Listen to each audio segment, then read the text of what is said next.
This is Atomic Shinobi, and today I'm going to narrate first part of what if ANBU, Naruto, and Sasuke accidentally travel back in time. If you enjoy this video, please like, share, and subscribe to this channel. Now, wasting no time, let's start the story. At the boundary between the land of frost and the land of lightning, all was quiet. Because there were no clouds in the sky, the full moon could illuminate the otherwise dark forest in a spooky way. The sound of crickets and the nocturnal predators hunting their prey broke the night's silence. Nothing was out of place. It was the epitome of a summer night in that area. Few shinobi were skilled enough to recognize the only strangeness in that landscape. A 5-man ANBU squad moving stealthily toward Konoha and the Land of Fire. With no casualties and an early return to Konoha, Captain Inu was happy that the mission had gone well. This mission had been relatively simple for AS rank.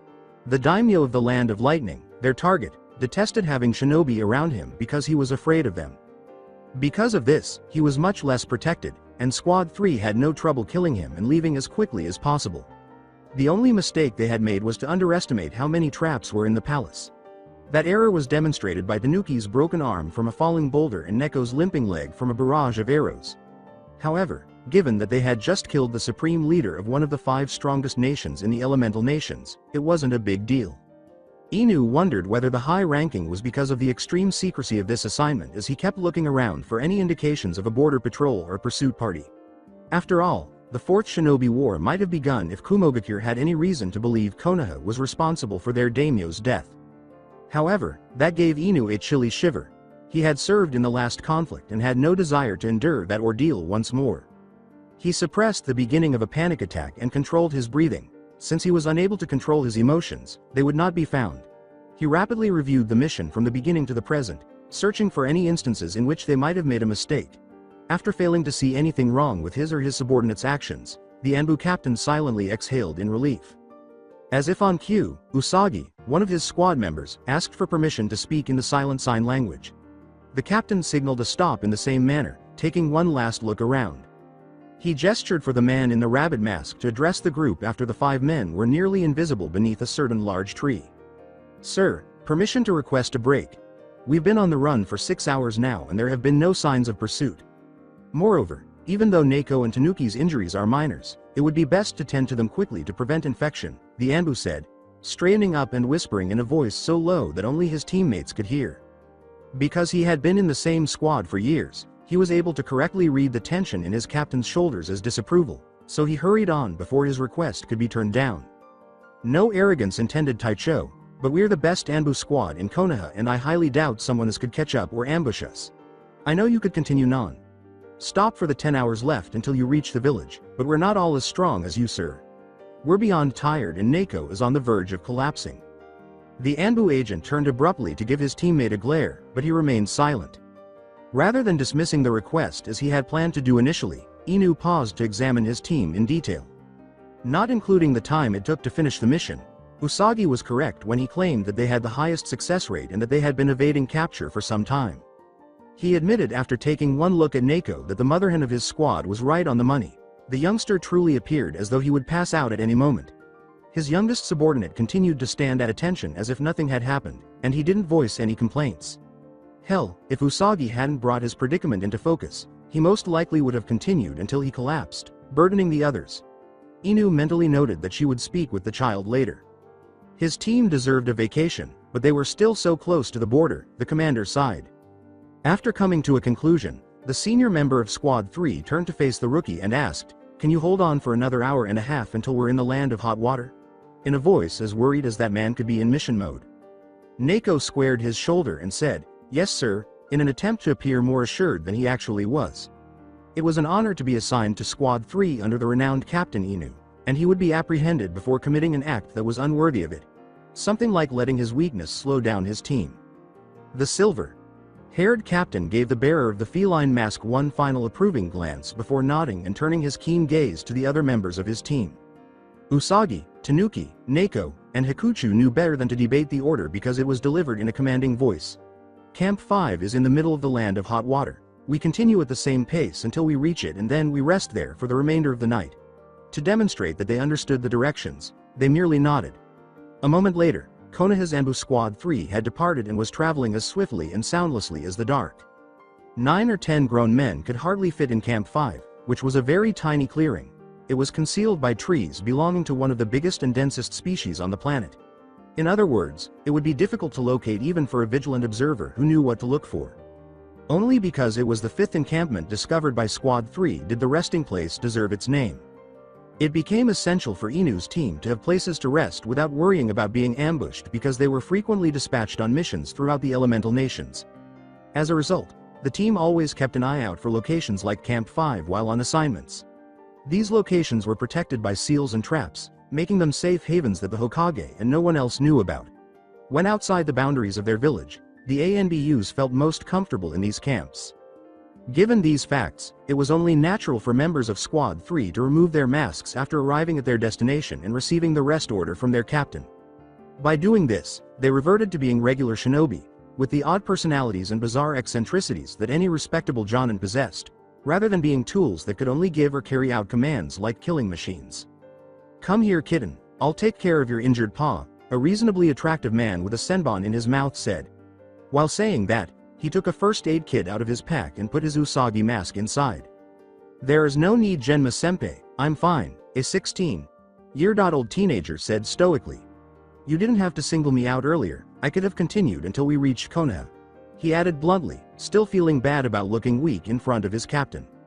The dark-haired man who just gave his younger teammate advice was in his 20s, and he had white skin with permanent dark bags under his eyes, signs of the sickness that had plagued him since birth. "Give it up, kiddo, cough.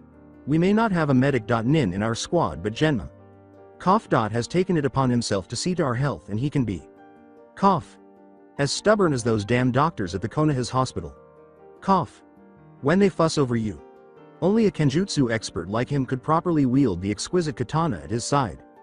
The pseudo-medic was now making the young ANBU sit down so he could treat his leg, as if to demonstrate his comradeship. It was with humor and pride that he stated, "Hakuchuheim is right, kitten. None of you idiots can take care of themselves. So I do it for you guys, and I'll be damned if your complaints stop me from doing my job. Besides, even Taicho can't resist me when he's injured." Before continuing to protest, albeit less forcefully, Neko glanced at their commander, who was now seated with its back against a tree. "Genma-senpai, Hayate-senpai, I assure you my leg is fine, I can." The ANBU captain's jovial and slack voice said, Ma kitten, let Genma take care of you, okay? Even though it's minor, we don't want your injury to infect and slow us down, right?" The child was too obstinate for his own good, but he had liked watching his subordinates quarrel. The 20-year-old silver-haired man added, more solemnly, "Tenzo, ANBUs get assigned the most dangerous missions, and injuries are a part of the job. Unless it's the result of doing something completely stupid or reckless, there's no shame in being hurt." This was in response to the teen's repeated attempts to protest. The ANBU Tenzo ceased opposing Genma and muttered a feeble, "Yes, Taicho," while glancing at his feet. His captain expected him to obey even though he had not issued an order or even spoken in a commanding manner. The man had only used his name in a very serious manner since joining the squad a few months ago. Otherwise, he had called him a kitten like Genma-senpai. The top shinobi turned to the other members of his squad and said, "And the same goes for Raida, right?" His face was half hidden behind a black mask, revealing only his mismatched eyes. He gave the member one of his well-known smiles and continued, "You don't really think that by being silent we would forget about you, right? Genma, once you're done with the kitten, please tend to Raida." "Of course, Taicho," was the Senbon user's playful response. Despite a loud groan and a few curses, the person wearing the Tanuki mask stoically accepted his fate. He didn't even try to fight because he knew that he would always lose when Genma was in his mother hen mode and he was hurt. Before it turned into a painful cough, Hayate, also known as Hakuchuheim as his teammates affectionately called him, was unhurt and laughed at the tormented looks of his two fellow ANBU members. Perhaps he wasn't so healthy after all, but neither Genma nor any Konoha physician could do anything about it. After observing his subordinates with a sense of amusement from his seat, the silver-haired captain decided to end their teasing. They were still on an S-rank mission, despite the distraction. He paused to make sure he had all of his companions' attention before continuing, saying, "Okay guys, it's time to get some sleep. We'll rest for 6 hours before heading straight for Konoha at a fast pace and without break. I want to report to the Hokage and get this mission done and over with as soon as possible. We'll do 4 watches of an hour and a half each. I'm first, then Hayate, followed by Genma, and Raida gets the last one."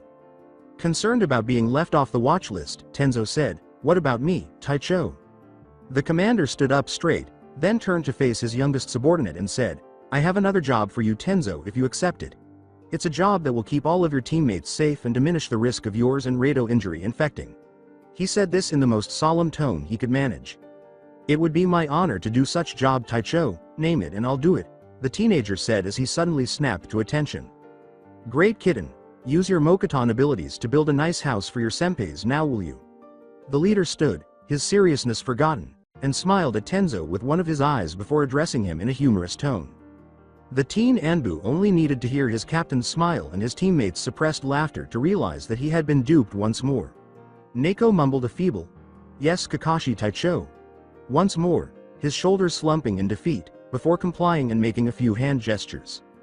Kensetsu no Jutsu Mokuton Jutaku. A few seconds later, a tiny wooden house occupied nearly the entire field of the clearing. Whistle. It never gets old no matter how many times I see this ability of yours. It's in moments like this one that I'm glad we're on the same squad, kitten, Genma exclaimed with delight. Before going inside, Raida and Hayate merely nodded slightly in gratitude. He returned to his tree to take first watch after receiving a pat on the back and a brief word of praise from his commander. With a sigh, Tenzo grabbed his pack and went inside with his senpais. He hadn't even considered voicing his disapproval or protesting his manipulation. One lesson the teen had learned quickly and the hard way was that Kakashi Taicho always got what he wanted, no matter what. He still had other lessons to learn about how his squad operated, such as never opposing Genma in Mother Hen mode. The ANBU wise man sighed once more and concluded that it would be better to simply forget about it and go to sleep rather than feeling sad about the way his amazing, well-known, strong, and obnoxious captain treated him. With a strong sense that something terrible was about to happen, ANBU squad captain Inu, also known as Hitaki Kakashi, woke up 30 minutes before the rising time he had set for his team. He had only felt terrible on the days that Rin, Minato Sensei, Obito, and his father had passed away. This sentiment had led him to believe that one of his precious people was in serious danger. But it was too late to realize this. In the past, he might have been able to save them if he hadn't thought this ominous prophecy was a trick of his imagination or a forgotten nightmare. Even though he was willing to act on the feeling this time, he was unable to identify where it was going. His squad was the closest thing he had to valuable people, and they were safe in the house with him at the moment. Everyone he cared about was dead. Since Team 7, he had not allowed anyone to close. Team 7, Minato Sensei. No, that isn't possible. No. 4 vigilant shinobi kanai were searching for the enemy in less time than it took for a person to blink. The squad's leader, the 5th member, had abruptly gotten up from his lying position and was sitting.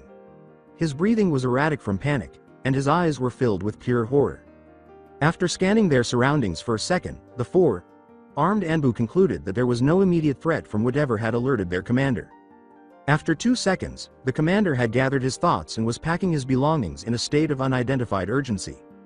After 4 seconds, Kakashi had put on his mask and was prepared to depart. 4.5 seconds later, Konoha ANBU Squad 3's commander was yelling commands at his group. Inu used the brief time his team needed to carry out his orders to prepare his next move. "All of you pack your things, we're leaving right now. Neko, I want you to destroy this house, make it seem like it never existed. We're heading straight for Konoha, don't bother about stealth, speed is the most important right now. Line formation with me in front followed by Tanuki, Usagi, Neko, and Hikuchu." He gave them their next orders in a calm and collected voice, despite the panic its owner could feel growing inside of him. This was after they had all stood at attention in front of him, masks in place, and prepared to leave. There was a collective, "Yes sir," from all his subordinates. They were unable to ask any questions because of their commander's obvious fear and their faith in him. If Inu Taicho felt that something was amiss, then it was. After a single nod, the ANBU captain gave the all-clear to leave, and a moment later, Squad 3 was moving blurringly toward Konohagakure. With the goal of reaching Konoha as quickly as possible, Inu was exerting himself to the limit. His team struggled to keep up with him, doing their best not to get lost. With a quick glance at his teammates, the silver-haired ANBU gestured for them to accelerate. They had to reach the village, even though he knew he was asking for the impossible. Naruto, Sensei's son, was in danger if his instinct was correct, which it had never been. The 20-year-old ANBU had initially only been drawn to the small Jinchuriki out of obligation to his sensei's legacy. He always offered to join Naruto's guard when his team wasn't on a mission. Even though he was unable to engage with the child directly like Kakashi could, he was content to observe from a distance because if the Yondaime's favorite student suddenly showed interest in a 6-year-old with blue eyes and blonde hair, people would immediately assume that the two were father and son. He had no intention of becoming so attached. Even though the ANBU couldn't claim to be close, the child didn't even know Inu existed. He had come to like Naruto. The stress of a challenging mission could be relieved with just a day or two of protecting the little sunshine. And now that the child was in danger, Kakashi was going crazy because he had no idea what kind of threat he was up against. Had Iwa discovered that he was the son of Minato Sensei? Was the Kyuubi on the verge of emerging after evading the seal? Had the villagers ultimately determined that the demon child should die, whether ANBU protection was in place or not, and whether the law applied? Reaching Konoha was the only way to find out and save Naruto. That's why he was forcing himself and his team to move at an unnatural pace. A massive explosion and the sound of a battle a few miles to the east caused the squad to stop suddenly while they were still 3 hours from the village. As they waited for their commander's orders, Hakuchu, Usagi, Tanuki, and Neko looked at him while panting heavily. The leader was experiencing conflict. The battle was close enough to Konoha to pose a threat, and based on the sounds emanating from its direction, the combatants must have been highly skilled Jonin, possibly even Kage. Conversely, he was afraid of what would occur if he did not reach the village in a timely manner. He had no choice when he heard a particularly large explosion. As an ANBU of Konohagakure, it was his responsibility to keep his house safe from any dangers. What evidence did he have, anyway, that Naruto was in danger? Just a feeling? It was sufficient for him, but neither the council nor the Hokage could be said to be in the same boat. In order to avoid making the same mistake twice, he prayed to all the gods he knew. That he did not lose another significant individual as a result of it.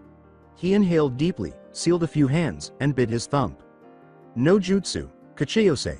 A little brown dog in a Konoha Hite. Appeared in front of Squad 3 after a puff of smoke. Before outlining the next steps for his team, Kakashi didn't even pause to greet his friend and main summon. Tanuki and Hakuchu, you're going back to Konoha as fast as you can. Report straight to the Hokage the success of the mission and tell him we heard evidence of a battle between powerful foes. It should take you 3 hours to reach the village. The rest of the squad and I are going to investigate the threat. Also ask the Hokage to send a backup team comprising of a medic.nin just in case something goes wrong. Following that, he turned to his summon, and the Ninken, who had known the silver-haired shinobi since he was a puppy, could see that his friend was anything but calm and in control. Pakun, please lead these two and make sure you don't encounter any enemy nin or even a Konoha patrol. Nothing that can slow you guys down. Taking a deep breath, Inu cocked his eyes and added, tell Sandame Sama that I think Sunshine is in danger. Request, bite, beg if you have to, but make sure he protects the kid. The silver-haired ANBU had just finished saying, you have your orders, now go, dismissed, and had already left, moving quickly and soundlessly, as only a select few shinobi could. ANBU Captain Inu, sensing that they had already lost too much time, started running in the direction of the sounds of combat and, without speaking, gave his 2 remaining squad members a series of hand signals. Adhere. When you arrive, wait for orders without interfering. When they arrived, the battle had already ended, but the scene was still impressive. A huge expanse of bare land had replaced the massive trees that once made up the high no-kuni forest. The first word that the 3 ANBUs thought of when they arrived was post-apocalyptic. Only S-ranked jutsus could be responsible for the long gashes on the ground, the meltstones, and the few holes of enormous size. This fight was undoubtedly between cage-level opponents, so forget about high Jonin. Hitaki Kakashi, also known as Sharingan no Kakashi or ANBU Inu, was clearly not a coward. He was the son of Konoha White Fang, a student of the 4th Hokage, and currently the best ANBU squad captain of his village. He attempted to mentally reenact the battle, but even he was unable to suppress a shiver of fear. The fact that none of the fighters appeared to be nearby made him very happy. Inu signaled his subordinates to drop on the ground of the newly formed clearing after stretching his senses as far as possible to ensure there were no signs of living humans. Neko, stay in the trees on the lookout, alert us immediately if you sense someone coming. Usagi, we're looking for corpses. I want to know what sides we're fighting here. A relieved Neko rose again after receiving their nods, while a tense Usagi stayed on the ground and started looking for fallen shinobi with his commander. The ANBU captain signaled his subordinate to stop and approach after a fruitless search that lasted for 20 minutes. All he said was, report, in a tone that was deliberately low but still authoritative. "Sir, I saw no sign of something even vaguely looking like human remains. Either the fight entered a stalemate and each faction went their own way, or one of the opponents managed to capture the other," said a slightly alarmed Usagi. Up close, the bottle's damage was even more striking, and the ANBU member was not able to remain passive. After reviewing all the information they had so far acquired on the battle, his captain nodded thoughtfully. Really, it wasn't that much. It was not surprising given that there were only 2 of them examining the site and that they were more of an assassination and tracking squad than an investigation squad. Perhaps it would be wiser to return, inform the Hokage, and let the professionals handle their duties now that Konoha didn't appear to be in danger. When Inu's over, sensitive sense of smell detected an all too familiar metallic odor, he was ready to signal the retreat and give the order to return to the village. Since he was 6 years old, it had been a part of his life, so he knew it well. Blood. The world famous tracker Inu, the captain of the ANBU, nearly missed it because it was so faint. However, it was unquestionably present, and he wasn't going to lose the scent trail now that he had it. It emerged from the woods and appeared to move farther and farther into it. Most likely, one of the combatants had been hurt and had gotten away. That implied that he might finally be able to obtain answers. About 200 meters from the battle site, the silver-haired elite shinobi led Neko and Usagi into the forest to the first drop of blood, which marked the start of the trail. They were beneath a big tree, and there were 2 small red spots, blood, on one of its leaves. It was so small that only Kakashi and his summon Pakun would have likely been able to locate it in the shinobi world. Luckily, there was one of them. Said ANBU turned to face his standing subordinates and gave them his orders once more. "Neko, you're with me. We are to follow the trail until we find the injured shinobi. If it's a corpse we'll bring back with us for the TNI department to examine, same if he's injured enough for us to apprehend. Usagi, you stay 200 meters behind. You are not to join us unless I call for you." Inu continued in a more ominous voice, "If 30 minutes pass without news of either Neko or me, then assume the worst and go report to the backup squad and put yourself under the orders of their captain. Understood?" Once more, he received the anticipated response from both ANBU. "Yes, sir." However, just as he was ready to turn to carry out his own orders, the captain saw the tense shoulders of his youngest subordinate and the slight shaking of his hands. Knowing that it could be extremely dangerous to have a distracted shinobi in this situation, he asked the bearer of the cat mask what was wrong. The rookie attempted to say, I'm fine, sir." However, his commander's stern expression forced him to speak the truth. I've only been an ANBU operative for a few months, sir. Having seen the battlefield, I don't think I'm strong enough to fight against such opponents even if they are near dead. I'm too weak and inexperienced to assist you, Taicho. As much as I hate to disappoint you, sir, I believe Usagi would be a better choice to bring with you," Neko admitted, dropping his shoulders and bowing his head in shame. "Tenzo," started the silver-haired man, "it is true that Genma and I have survived the Third Shinobi War. Besides, we have a connection to the 4th Hokage, me as his student and Genma as his personal guard, so we definitely have more experience, and it's not the first time we face cage-level nins." As his subordinate's head began to drop with each phrase he added, "However, don't sell yourself short. You managed to pass the ANBU exam as well as the one to be part of MY squad, and all of that at 16. Few shinobi in Konoha can claim such accomplishments. I personally believe you will be able to assist me should the need arise. Besides, with his uninjured leg, Genma can get to the backup squad faster than you, and that could very well save our lives." Kakashi used a sharper, slightly irate voice to give the teenager instructions because he was still staring at the ground. "Neko, look at me. Now I want you to bring your acts together. We already lost enough time. You come with me, that is final, and if there is a fight you will assist me with confidence in your skills. Do I make myself clear, soldier?" The young ANBU snapped to attention, trembling slightly at the stern tone and the reprimand. "Perfectly clear, sir." Inu commanded, "Good, you two know what to do, now depart." They followed the blood trail to a cavern beneath a rock pit that was likely once a tiny mountain before erosion over time. The presence of the wounded or deceased shinobi was verified by the potent blood odor emanating from inside. Neko abruptly stopped beside him, and Inu, believing his subordinate to be a more adept sensor than he was, also stopped. The fact that the teenager was able to pick up their target's chakra signature indicated that it was still alive. In order to be discreet, the report used silent sign language to indicate Inu. Neko gave the same response. One target's chakra flickered, indicating that its owner was abnormally close to death. Behind his mask, Inu raised an eyebrow in question at that. The limited vocabulary of sign language was one of its drawbacks. Abnormal could mean many different things. The young ANBU responded to the silent question with, "Too much chakra," but before he could elaborate, he became tense with fear and spoke in an attempt to alert his captain. "There's a second target. Its chakra signature was hidden by the huge one of his companion. He's coming towards us. I think he sensed us, sir." As he was about to finish speaking, two things happened at once.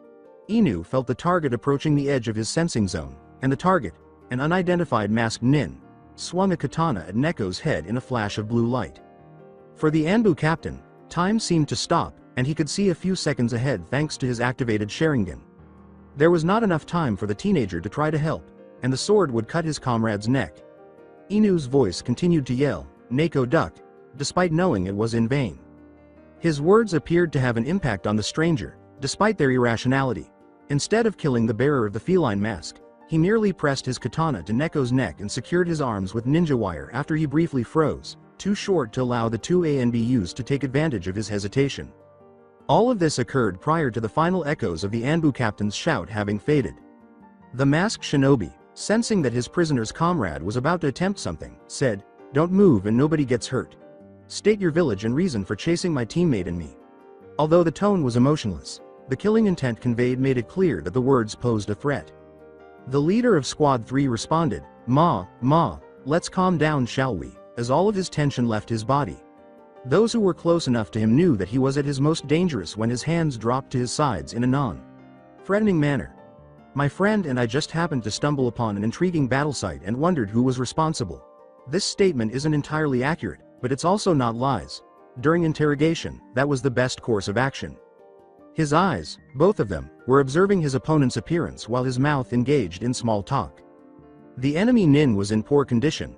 His clothing was burned and ripped, blood was streaming from numerous wounds, some of which were quite severe, and his mask, an ANBU mask shaped like a bird with black lines that appeared to be wings on either side, had a hole in it that exposed his mouth and a portion of his nose.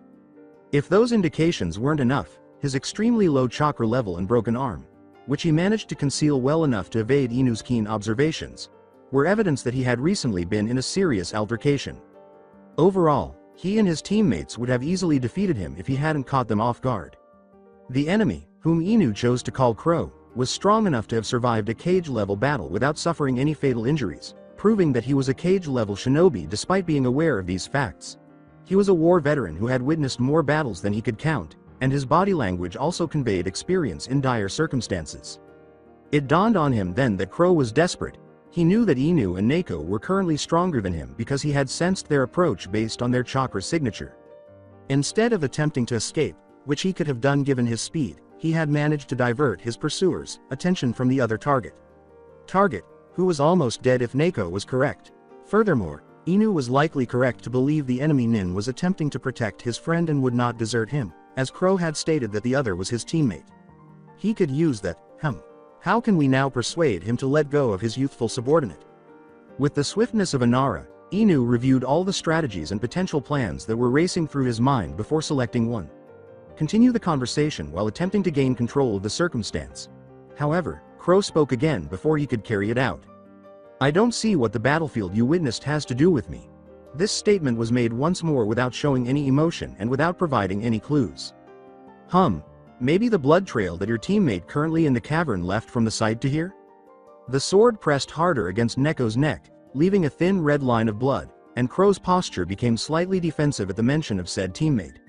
A moment later, however, the emotion vanished, and he relaxed, remarking, somewhat amused, "I thought I had completely erased it, impressive." The enemy nin's statement seemed to imply something different, as if he had said, "as expected of you," instead, which upset Inu. The ANBU captain continued with his plan, putting the emotion out of his mind for the time being. "Now that you know that my teammate and I were just curious, why don't you release him so we can talk like civilized people? We're shinobi, not civilized people. Besides, you still haven't given me your village and codename." Okay, not very subtle, but Inu had a feeling the other person would not enjoy pointless conversation, so she said, "Ma, don't you know it's impolite to ask someone's name before offering yours?" Crow retorted, "You don't seem to understand the situation here," while drawing his hostage blood once more. Then he added, his voice full of laughter, "But I suppose I could oblige you." He introduced himself, cocking his head slightly, as ANBU Captain Karasu, from Konoha. Neko, who had been tense and silent throughout the conversation, flushed at these words. Don't try to impersonate a Konoha nin. The Karasu mask is not even currently in service, you're lying. Inu tried to stop his teammate by saying, "Neko, quiet," but it was too late. You just gave information to a possible enemy, laughed Crow. But I already knew that you two and your friend about 200 meters to the north were Konoha nins. That's the only reason you're still alive, rookie. Then he raised his hands in surrender, threw his katana to the ground, and released his prisoner. I understand if you can't trust me. My existence and the one of my superior are highly classified. I doubt even the famed ANBU Captain Inu knows anything about us. Had my leader not been severely wounded, we wouldn't have made contact, even with allies. While his subordinate was shaking with rage, the ANBU captain appeared utterly unfazed by Karasu's disclosure. With a kunai at his throat, the silver-haired shinobi continued to speak in a casual manner, saying, "This is very confusing. You seem to know me well enough to recognize the sound of my voice, but I haven't had the slightest clue as to who you are." Inu abruptly vanished, only to reappear half a second later behind the other nin. "You better be able to present proof of your claims or else," was the final sentence, delivered in a voice that still gave his enemies nightmares. The non-threatening ANBU was gone. To his credit, despite Inu being just a breath away from taking his life, Karasu didn't even bat an eye. He simply returned his emotionless voice to the question, which was more akin to an order. With these mysterious words, he slowly reached for his mask with his broken arm, took it off, and revealed his entire face to the two members of Squad 3. "I haven't been in Konoha for the last 3 years, so I don't know the actual secret codes of the Black Ops. But I can prove that at least I was born in Konoha." Karasu's eyes caught 4 people's attention at once. 3 black tomos were rapidly spinning inside his irises, which were a vivid red. They served as evidence of the Sharingan, a bloodline limit unique to Konohagakure that no shinobi could ever mistake. "Uchiha," muttered a stunned Neko. Karasu sighed in frustration, realizing that the mere sight of his eyes was insufficient to dispel his suspicions of the man pointing a kunai at his throat. He knew that Kakashi was not easily trusted, but he sincerely hoped that this time would be different. Trying to look as helpless as possible, he tried to reason with the man, saying, "Look, in my shape right now, I would probably lose a fight against a Chunin, so there's really not much I can do facing 2 or 3, if you recall your comrade, ANBU operatives." Karasu seemed to take offense at these facts because they were stated in a bitter manner.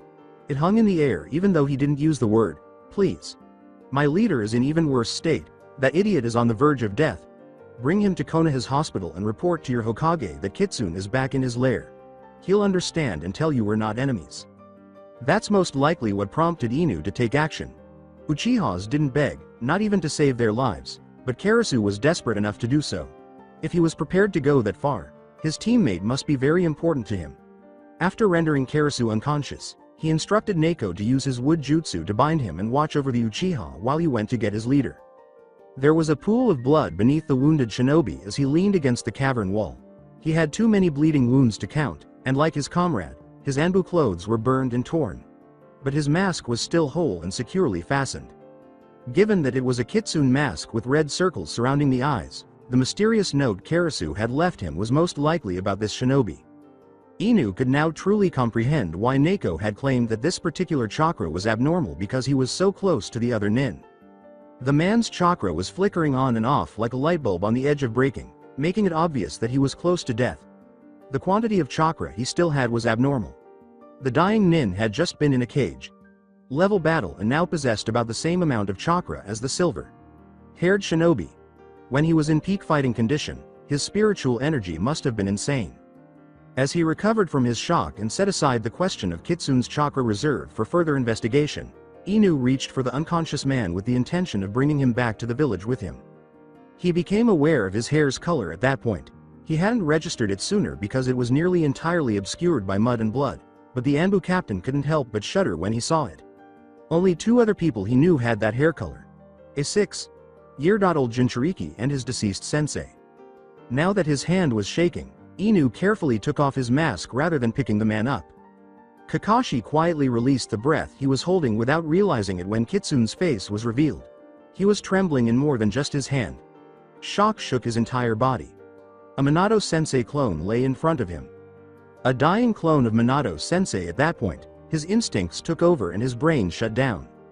ANBU Captain Inu, also known as Hitaki Kakashi, would not have been able to recall how long he stood still in front of the man if he had been questioned afterwards. Or the way he carried him outside and met Neko, Usagi, Tanuki, and Hikuchu, who had returned with Sandame, Sama's team. He wouldn't remember how to get to the village, how he reported to the Hokage, or whether he checked on Naruto. Even his recollections of getting back to his apartment and falling asleep on his bed while still wearing his clothes were only hazy in Kakashi's mind. One of Konoha's best kept secrets was the location of the actual ANBU headquarters. Naturally, a shinobi could locate another official building with the same name with a little research and strategically placed questions. In order to keep both enemies and allies away from the highly classified world of ANBU, it was primarily a front. Black Ops members lived in the official building, which also functioned as a meeting spot for the squads and a place to store irrelevant documents and information that the village wished to leak. The actual headquarters was the site of all the significant events, and its security was a masterpiece. For starters, it was beneath the Hokage Tower, making it difficult for anyone to enter without first infiltrating the structure. They would then need to get past every guard, seal, and trap that Konoha's top specialists have put in place since the island's inception. Some of the seals were from Mito, Sama herself, and the Yondaime, but you had to know where it was before you could even try to sneak in. The only people with access to the information were the ANBU members and the village leaders. A Yamanaka would erase their memories of it after they retired, and even among the Black Ops, one had to serve for at least a year before being informed. The final floor of the headquarters was even more heavily guarded, as if that wasn't enough. Both hands had enough fingers to count the number of people who could use it. There was a room on that basement floor that was only accessible by the Hokage and Nezumi, his most trusted medic. The two enigmatic nins that Inu's team had discovered were presently convalescing from their wounds in that room.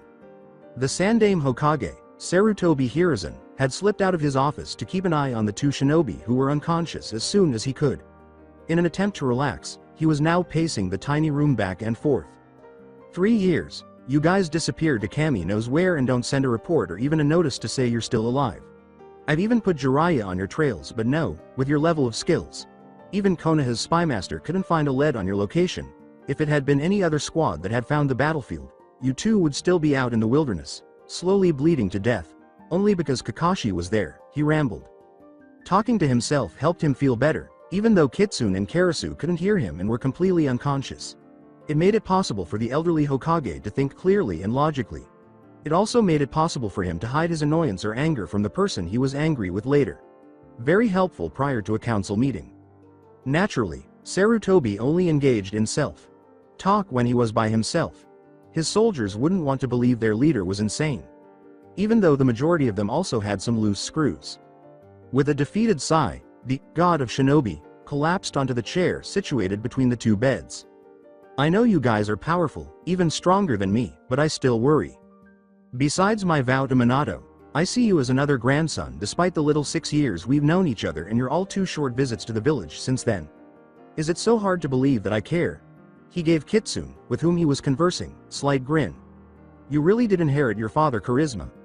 I guess I shouldn't be surprised since your younger self managed to drag Kakashi out of his depression even when everyone else failed. The Hokage sighed once more, and even though he knew no one would respond, he couldn't help but ask, who in the world was able to put 2 cage-level nins with impeccable teamwork like you two on the verge of death?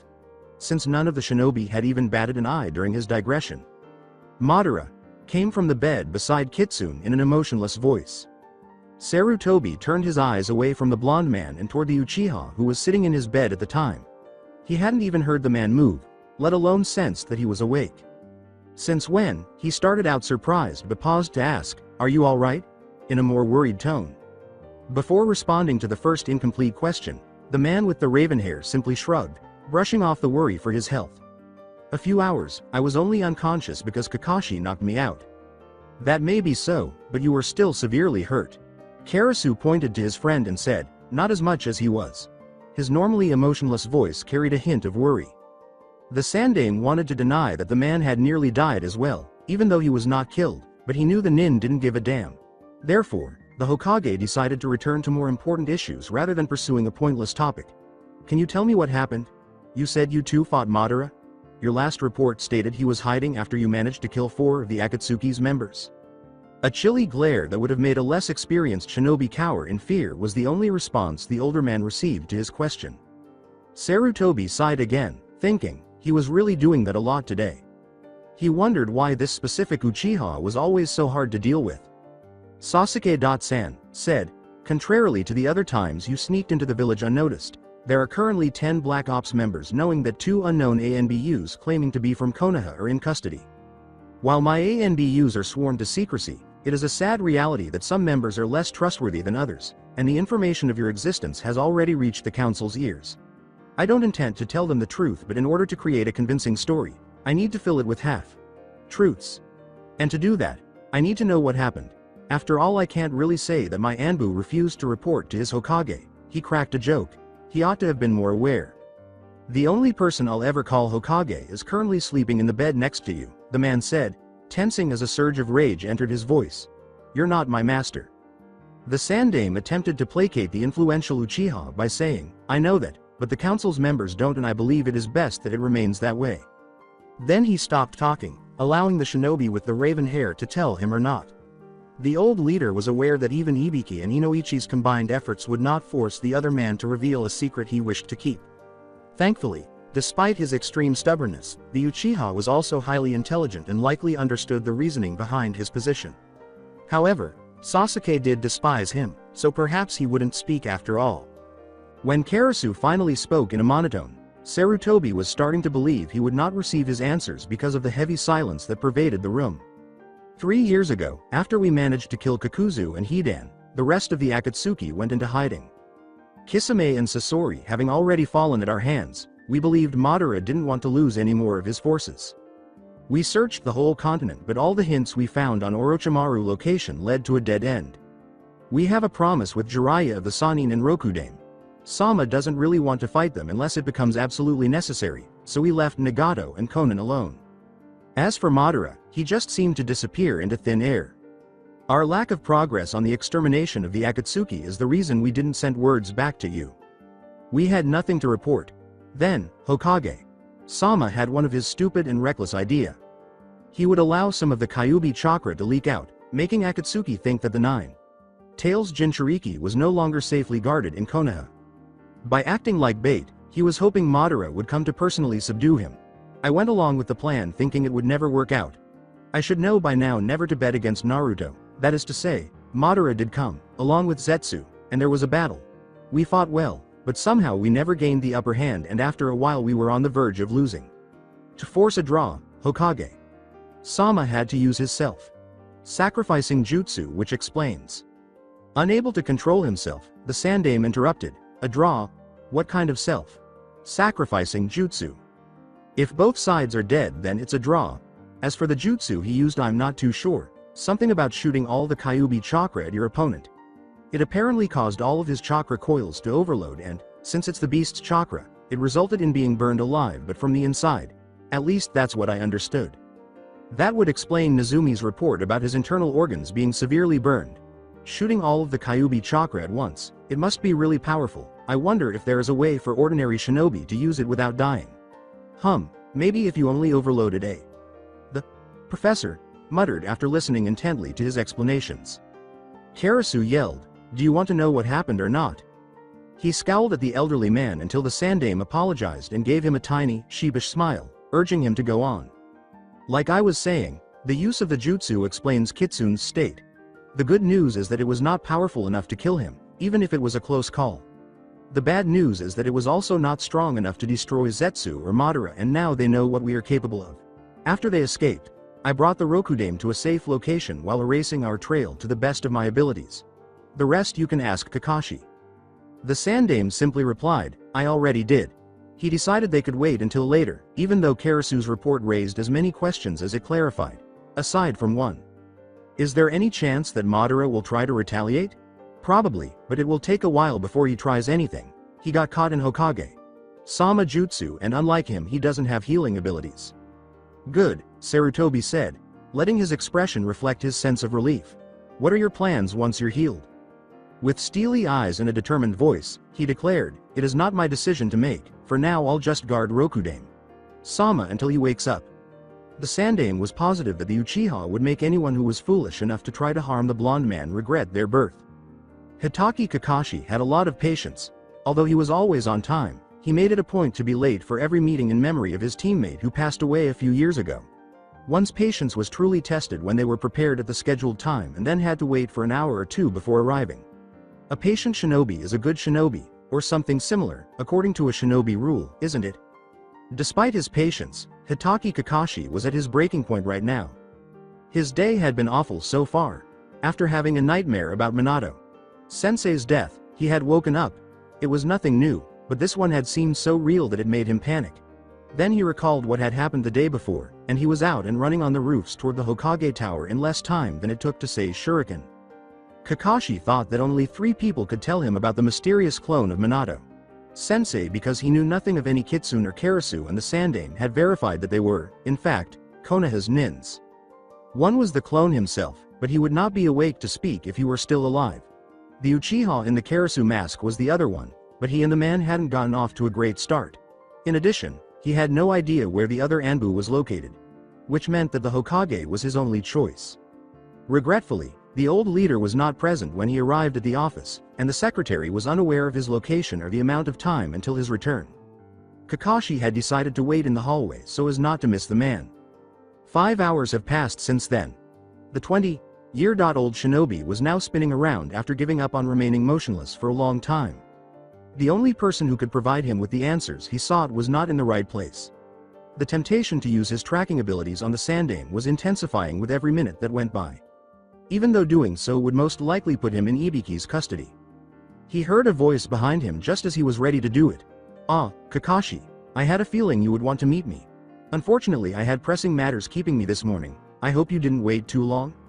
Indeed, he felt like screaming. Where on earth were you?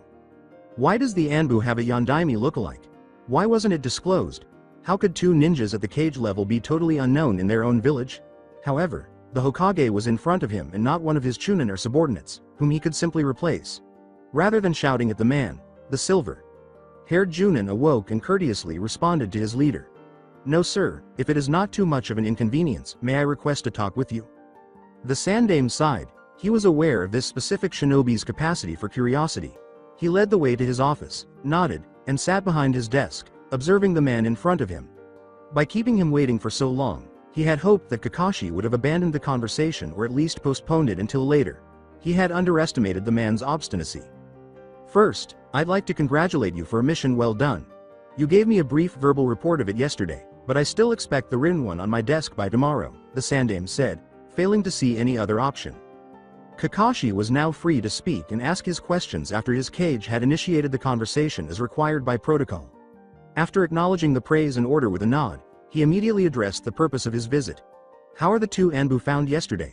The one wearing the Kitsune mask was in really bad shape. They are in the care of my most trusted medic.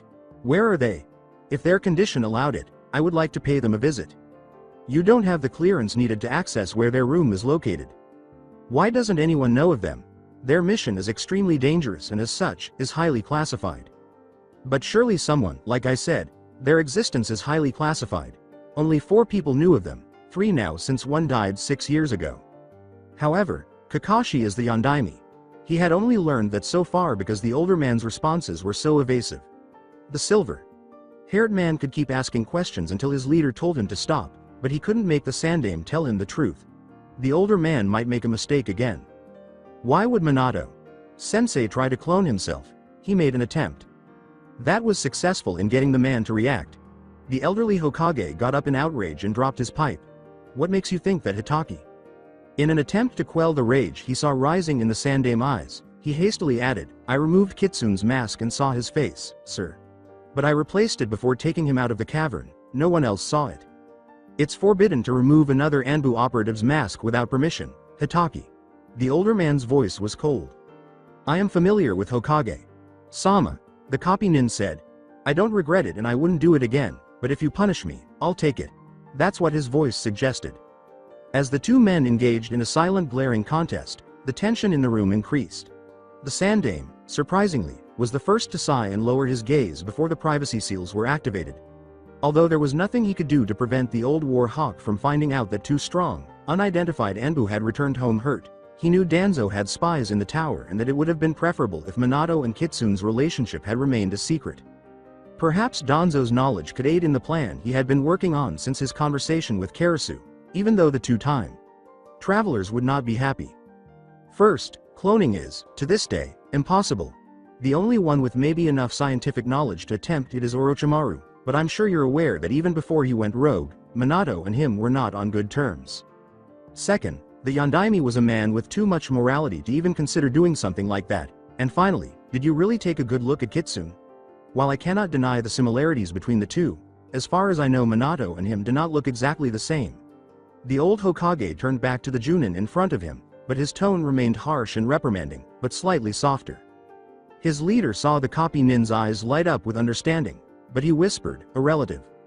The relationship between them is a S-class secret that only Minato and Kitsune are allowed to reveal, not even I can do it. Since Minato is dead, you'll have to wait until the blonde ANBU wakes up. Once he does, I'll ask for his permission to tell you. Whether he agrees or not, you will respect his decision. Until then, not a word about what we've discussed gets out, understood? The elderly gentleman was directed not to inquire further. He knew he wouldn't get much more from the Sandaime and that what little he had learned required careful consideration, so he quickly responded with a, yes Hokage. Sama. Kakashi snapped to attention at his leader's commanding tone. Now is there anything else you wish to talk about or are you done? I'm already behind enough on my paperwork.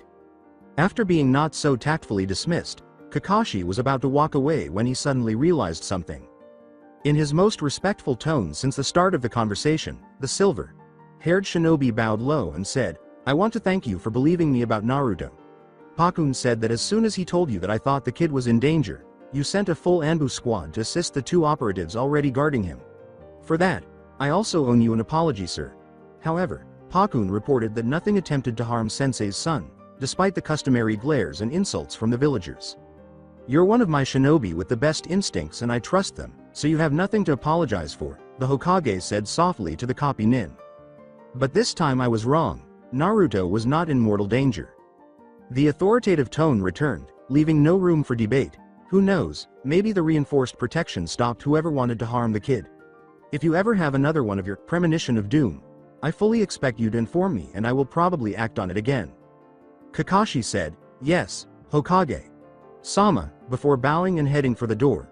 After the earlier reprimand, it was unnerving but welcome that the Sandaime was now trusting him.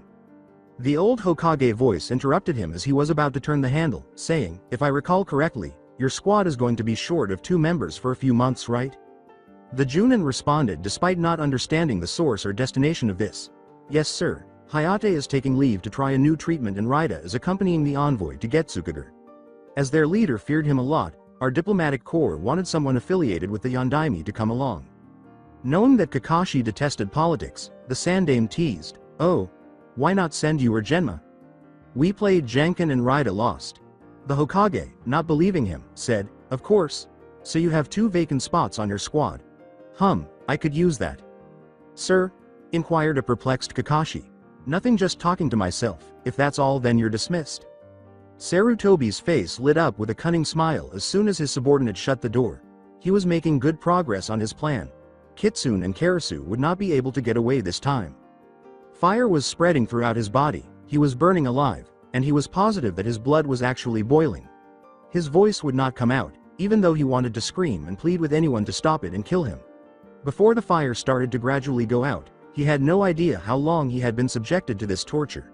Though he could think somewhat coherently now, the burning pain was still there, lurking in the back of his mind. He was lying in a bed and was most likely underground because there were no sounds coming from outside. He cursed in his mind, recalling what had happened before he blacked out. What a waste. The bastard was not killed by me. I can allow him to extract Kurama, but I can't allow the Jubi to be revived. He most likely captured me and is now planning to do so. When he noticed a familiar chakra signal a few meters to the left, he was preparing a plan for either escaping or killing himself if the first option didn't work. Even though he was a prisoner, he was relieved to have Sasuke by his side. Kitsune opened his cerulean blue eyes, finally willing to show that he was conscious. Finally awake? Before you ask, no, we're not prisoners. We're in Konoha, last floor of the ANBU headquarters. It's been 4 days since the battle with Madara, his companion replied. He rose from where he was leaning against the wall and marched toward the door. His voice was raspy and weak, but fortunately not painful to use. Where are you going? He asked. After noticing his Hokage's raised eyebrow, the raven-haired shinobi continued, there were some complications. just telling an ANBU to go and get the old man. Fluent in Uchihis, Kitsune translated the glare that accompanied the explanation. If you hadn't used that dumb jutsu, we wouldn't be in this predicament. The blonde pushed himself up to a sitting position inside. His best friend was concerned. He would have liked a good fight and a resolution if the other person had been angry with him. However, as another of his friends put it, a worried Sasuke was far more problematic. Until he was absolutely certain that his Hokage would never again attempt something foolish, the man would spend all of his time with him, much like a mother would with her newborn child. The raven reappeared 7 seconds later, as if to demonstrate his point. It appeared that Kitsune was not trusted enough to be left alone, as he sighed once more. Straightening, as the blonde shinobi's order to report was unmistakable, Sasuke started to think back on the events of the 4 days prior. Instead of looking at me like I'm made of glass that is going to break any moment, why don't you just tell me what happened once I lost consciousness and what are these complications you spoke of? He asked. When the door opened and the Sandaime emerged, he had just finished telling his Hokage that Danzo and Kakashi now both knew he was somewhat related to the Yondaime, and his leader was busy cursing at the problems that would result. The old man was instantly alarmed by Kitsune's agitated state and asked, "What's wrong, Naruto? And please don't call me Naruto. I told you many times that it was best for me to give up my identity," Kitsune said gravely after quickly assuring his surrogate grandfather, "I'm fine, Gigi.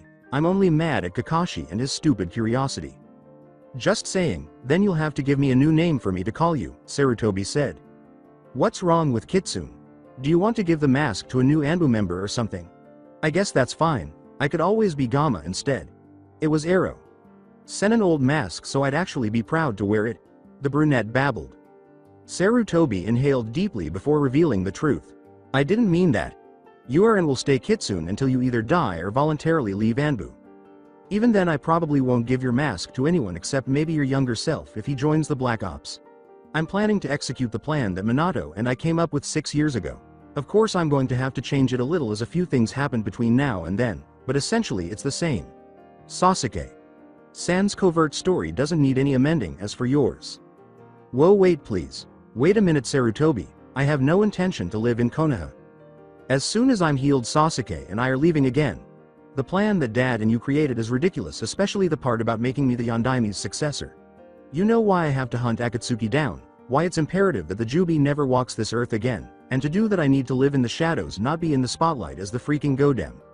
We had this conversation a million times already," interrupted the wounded shinobi with a voice full of rage. "Naruto," the Sandaime began, "you spent 3 years searching in vain for Madara, and now that he is badly hurt, he's probably going to lay low even longer. You said it yourself. The man needs the 9 Biju for his plan to work, which means he will eventually need to come after you or little Naru-chan. By staying in Konoha you can better protect your younger counterpart and there are less risks of him coming after you too. I know that Madara has the power to destroy the village, but that would mean showing himself to the world, and from what you've told me it's a move he is not willing to make at this point in time. As for the other Bijus, you informed their respective cage that something was targeting them and you somewhat managed, which I still don't know how you did, to make the leaders take you seriously. Then there's the problem of Kakashi and Danzo. You know firsthand how stubborn the Hitaki can be when he wants to know something, and I believe I don't need to tell you how dangerous Danzo is." The young man was about to object to Sarutobi's reasoning because he felt that none of these arguments were sufficient. Instead of giving him time, the elderly man went to what he thought was the root of Naruto's unwillingness to remain in Konoha. "For the time being, at least," he added inwardly, "as much as I am deeply convinced that you would be a much better Hokage than me, I'm willing to let it go and drop the matter." In an attempt to buy time, the Yondaime's son remarked, "Wow, that was one hell of a sale pitch." The Sandaime did make sense, but he wasn't sure he could stay in Konoha once more, where all of his precious people were still alive and breathing. The old Hokage inclined his head and said, "Thank you." His eyes were dead serious as he said, "But that was not a sale pitch, it was a threat." A blue light appeared as soon as the word threat was spoken, and a moment later, Sasuke, who had been standing across the room to give the two men some space to speak, was in combat position in front of his Hokage. One of the future Rokudaime's orders was, "Sasuke, calm down. I don't think he meant to attack right now."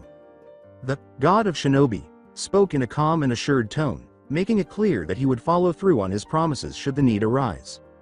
"In fact, what I meant is that should you two try to leave Konoha, I will personally try to stop you by force. Since both of you are stronger than me, I'll almost certainly lose, which means that Konoha will be thrown into chaos. The Hokage cannot be defeated. Forgetting the internal tensions that it would create, the other villages would see Konoha as weak and it could eventually lead to war.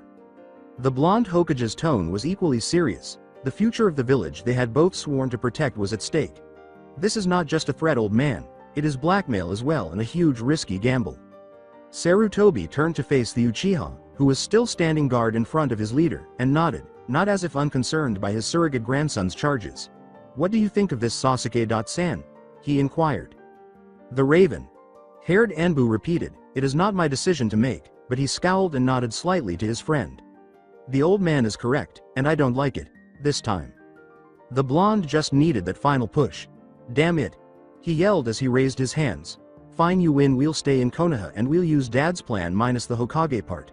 However, while we'll play along with being regular Junins, Sasuke and I will stay in ANBU, and if there is even a small little tiny lead on one of the Akatsuki member, then we're leaving the village to follow it. Deal? Deal, Sarutobi said, and he continued before the younger man could reconsider. The problem of your names remains. Will you be able to get used to be called something else than Naruto and Sasuke? The bearer of the kitsune mask grudgingly said, as much as I didn't want it, we sometimes had to act like civilians or ordinary shinobi while we were traveling, so we already thought about it. As for slipping up and using our true names, it won't be a problem. When we went after the Akatsuki 6 years ago, we left behind who we were. We used our ANBU codenames all the time.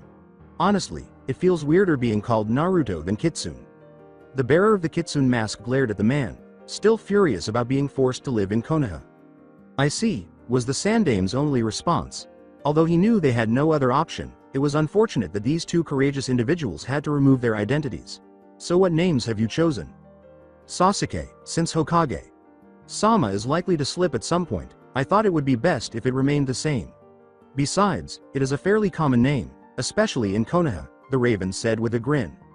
With an angry glare, the blonde man yelled, Oi, I won't slip, to his friend, who simply kept grinning. Since I can't really use Naruto, Haru will have to do for me. Spring. Nice choice. I guess that since you guys are trying to create a brighter future, a name that is often used as a synonym for hope is quite meaningful. With his shoulders lowered and his blue eyes brimming with sorrow, the newly named Haru explained, there's that, but it was also an homage to Lee. Lee? As in Rock Lee? I believe he's won the orphan of the Kyuubi's attack? Yeah, he was one of the Konoha 11, some of my closest friends. He was also the first one of them to succumb to what we called the chakra black hole. His death allowed us to understand what was killing our world and gave us a chance at fighting it, even if in the end all of our efforts were in vain. The man's voice conveyed profound sorrow. Sasuke gave his Hokage a worried look. Since Lee's death was the first and unanticipated, it was particularly painful for him to think about his friends' deaths. The raven asked the Sandame, so what is our role in this plan of yours? In an effort to divert his leader's attention. The old Hokage quickly returned to work after realizing what the Uchiha was attempting to accomplish. Here's what'll happen and what you will have to do. Inu questioned why his team was unable to complete a single mission without any problems. Last time, it had been close, but Kitsune and Karasu's arrival had ruined that opportunity. Nevertheless, compared to what nearly occurred this time, the headaches that the two unidentified nins brought were preferable. The final mission before two of his subordinates had to take temporary leave was only meant to be a formality, but things went wrong and he nearly lost one of his teammates. For those accustomed to A-rank and even S-rank missions, the B-rank mission should have been easy. At first, it had appeared to be that. In order to free their hostage, an 18-year-old daughter of a wealthy merchant from the Land of Fire, Squad 3 had to track down and kill a group of kidnappers. It had only taken a day for Inu's team to catch up to their targets, and tracking them had been a joke because Pakun had discovered the trail right away. Since they were a gang of renegade nins made up of 2 Junins and 6 Chunins, killing them had been even simpler. Nothing that would cause 5 ANBU to perspire, 4 of whom have participated in the Third Shinobi War. When the man who had come to save Hikuchu was stabbed in the chest by the hostage, who was supposed to be a helpless damsel in distress, things took a turn for the worse. It had taken all of Usagi's efforts to stabilize the Kenjutsu user, and she had hardly missed his heart. Tanuki and Inu had returned the woman to her father, while Neko and Usagi had escorted his wounded subordinate back to Konoha. Since the mission explicitly required that she be returned alive, it had taken a lot of willpower on Inu's part to avoid killing her. After returning to the village, the ANBU captain sent one of his summons to the Hokage to inform him that the assignment had been successful. He also made sure Hikuchu was in good hands and was in the room that had been assigned to him during his time with the ANBU forces. A sharp knock on his door interrupted his plans to take a long shower and get a good night's sleep, which was all he had hoped for. He went to answer it with a loud curse, intending to demonstrate to whoever was foolish enough to wake him while he was trying to sleep why he was one of the most feared Junin in Konoha. It wasn't every day that the ANBU, acting as the Hokage's private messenger, knocked on your door, but when he saw him, all thoughts of torturing his visitor vanished. The masked shinobi silently gave him 3 scrolls, pointing to one, and made the hand signal, first, before disappearing into the sun. Inu shut his door, locked it, and turned on his safety seals, dismissing the man's rudeness.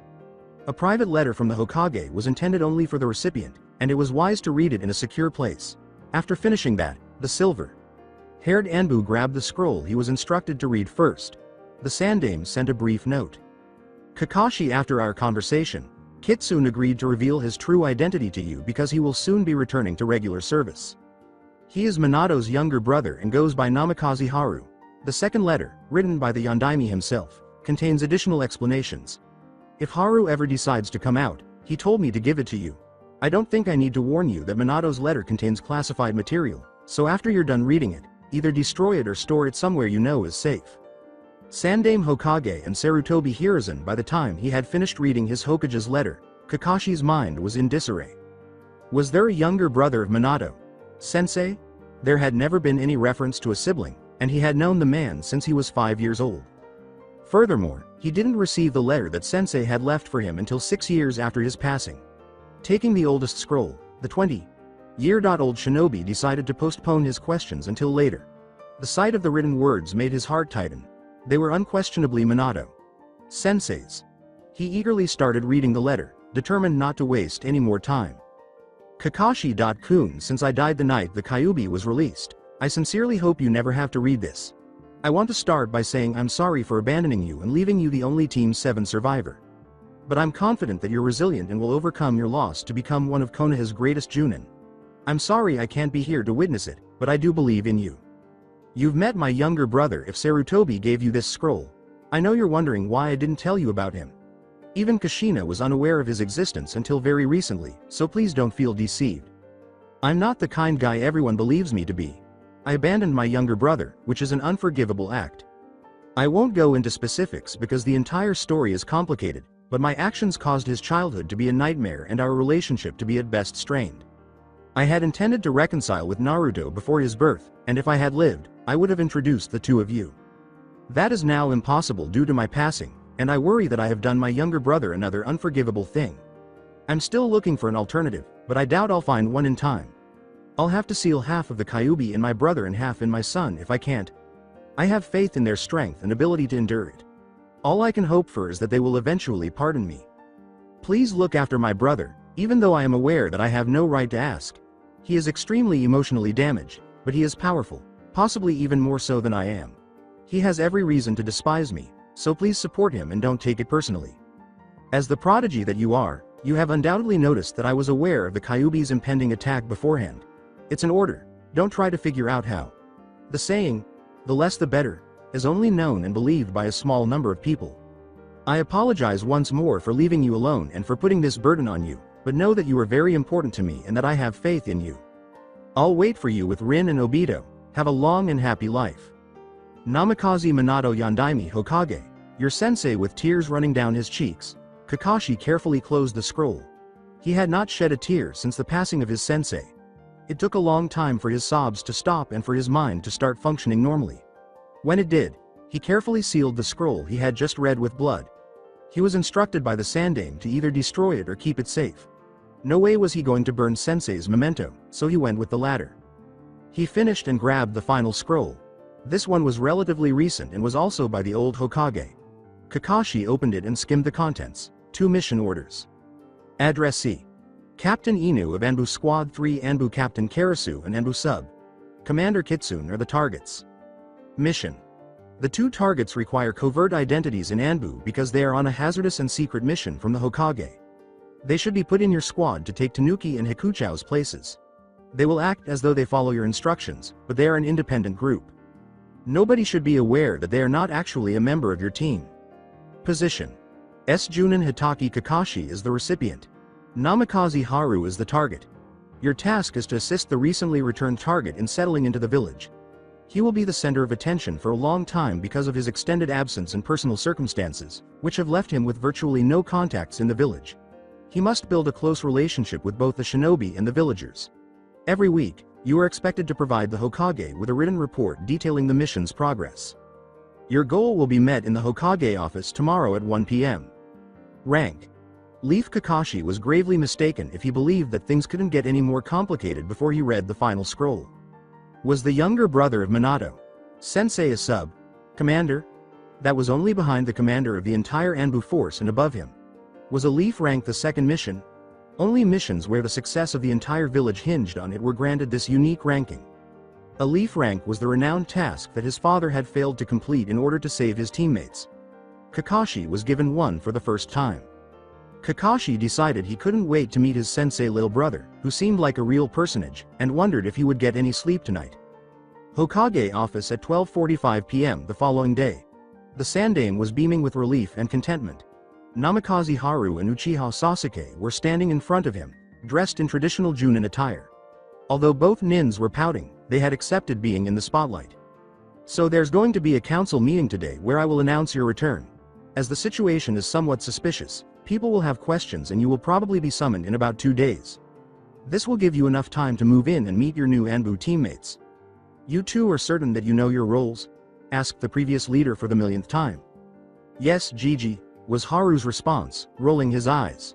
HNN, was Sasuke's grunt, which his friend inferred to mean, of course, we're not as old-fashioned as you are. Being the only one who could understand the Uchiha silent language was annoying at times, but Haru was grateful for it in these situations. Ignorant of the insult he had just received, Sarutobi went on, so now we just have to wait for Kakashi, it could take a while. The blonde muttered, don't we know it, as she recalled how long it had taken their teacher to arrive at their first team meeting. To the surprise of all, there was a knock and the voice of Kakashi said, it's Hitaki Kakashi, may I come in? The three people in the room exchanged shocked glances. The always late Junin Hitaki Kakashi was early. This must have been a dream or genjutsu. The Sandaime summoned the copy nin in after being the first to gather himself. The silver-haired man came into the room and said, yo, is there something on my face? Both Haru and Sasuke were frozen, and the Uchiha's Sharingan was activated as though he was looking for any indication of an illusion. You're an early Kakashi, said Sarutobi. I can't recall the last time it happened. Kakashi rubbed the back of his head sheepishly and said, ah well, I couldn't really make Minato. Sensei little brother wait, could I? I see, now why don't you show these two statues the way to their apartment and leave me to my paperwork? The silver-haired man playfully said, yes, sir, before taking both men's arms and pulling them to the door. Haru, Sasuke, a word before you leave, the Sandaime said, looking up from the report he had started reading as they were ready to leave. Both shinobi turned to him, their stunned expressions abruptly breaking. With a warm smile and an earnest tone, Sarutobi Hiruzen said, welcome home. Hitaki Kakashi found it amusing to observe the reactions of those who worked in an environment where the extraordinary was the norm. He saw shinobi passing in a state of shock, administrative chunins whispering incredulously, and tense ANBU guards who would have stopped them if he hadn't been there. Despite their strong jutsus and magic. Like tricks, most shinobi appeared to be terrified of anything related to the supernatural, which was to be expected. Additionally, it was like seeing the Yondaime ghost wandering among the living for them because they were still unaware of the connection between Haru and Minato. But the commotion that greeted them as soon as they started to move through the village was far worse than the response of those in the tower. Many women fainted from shock, merchants dropped the boxes they were carrying, shinobi lost their balance and fell from rooftops, and onlookers stopped dead in their tracks, their jaws hanging. The Yondaime is back. Shouts. Our hero is back. And, I must be dreaming, this isn't possible, filled the streets.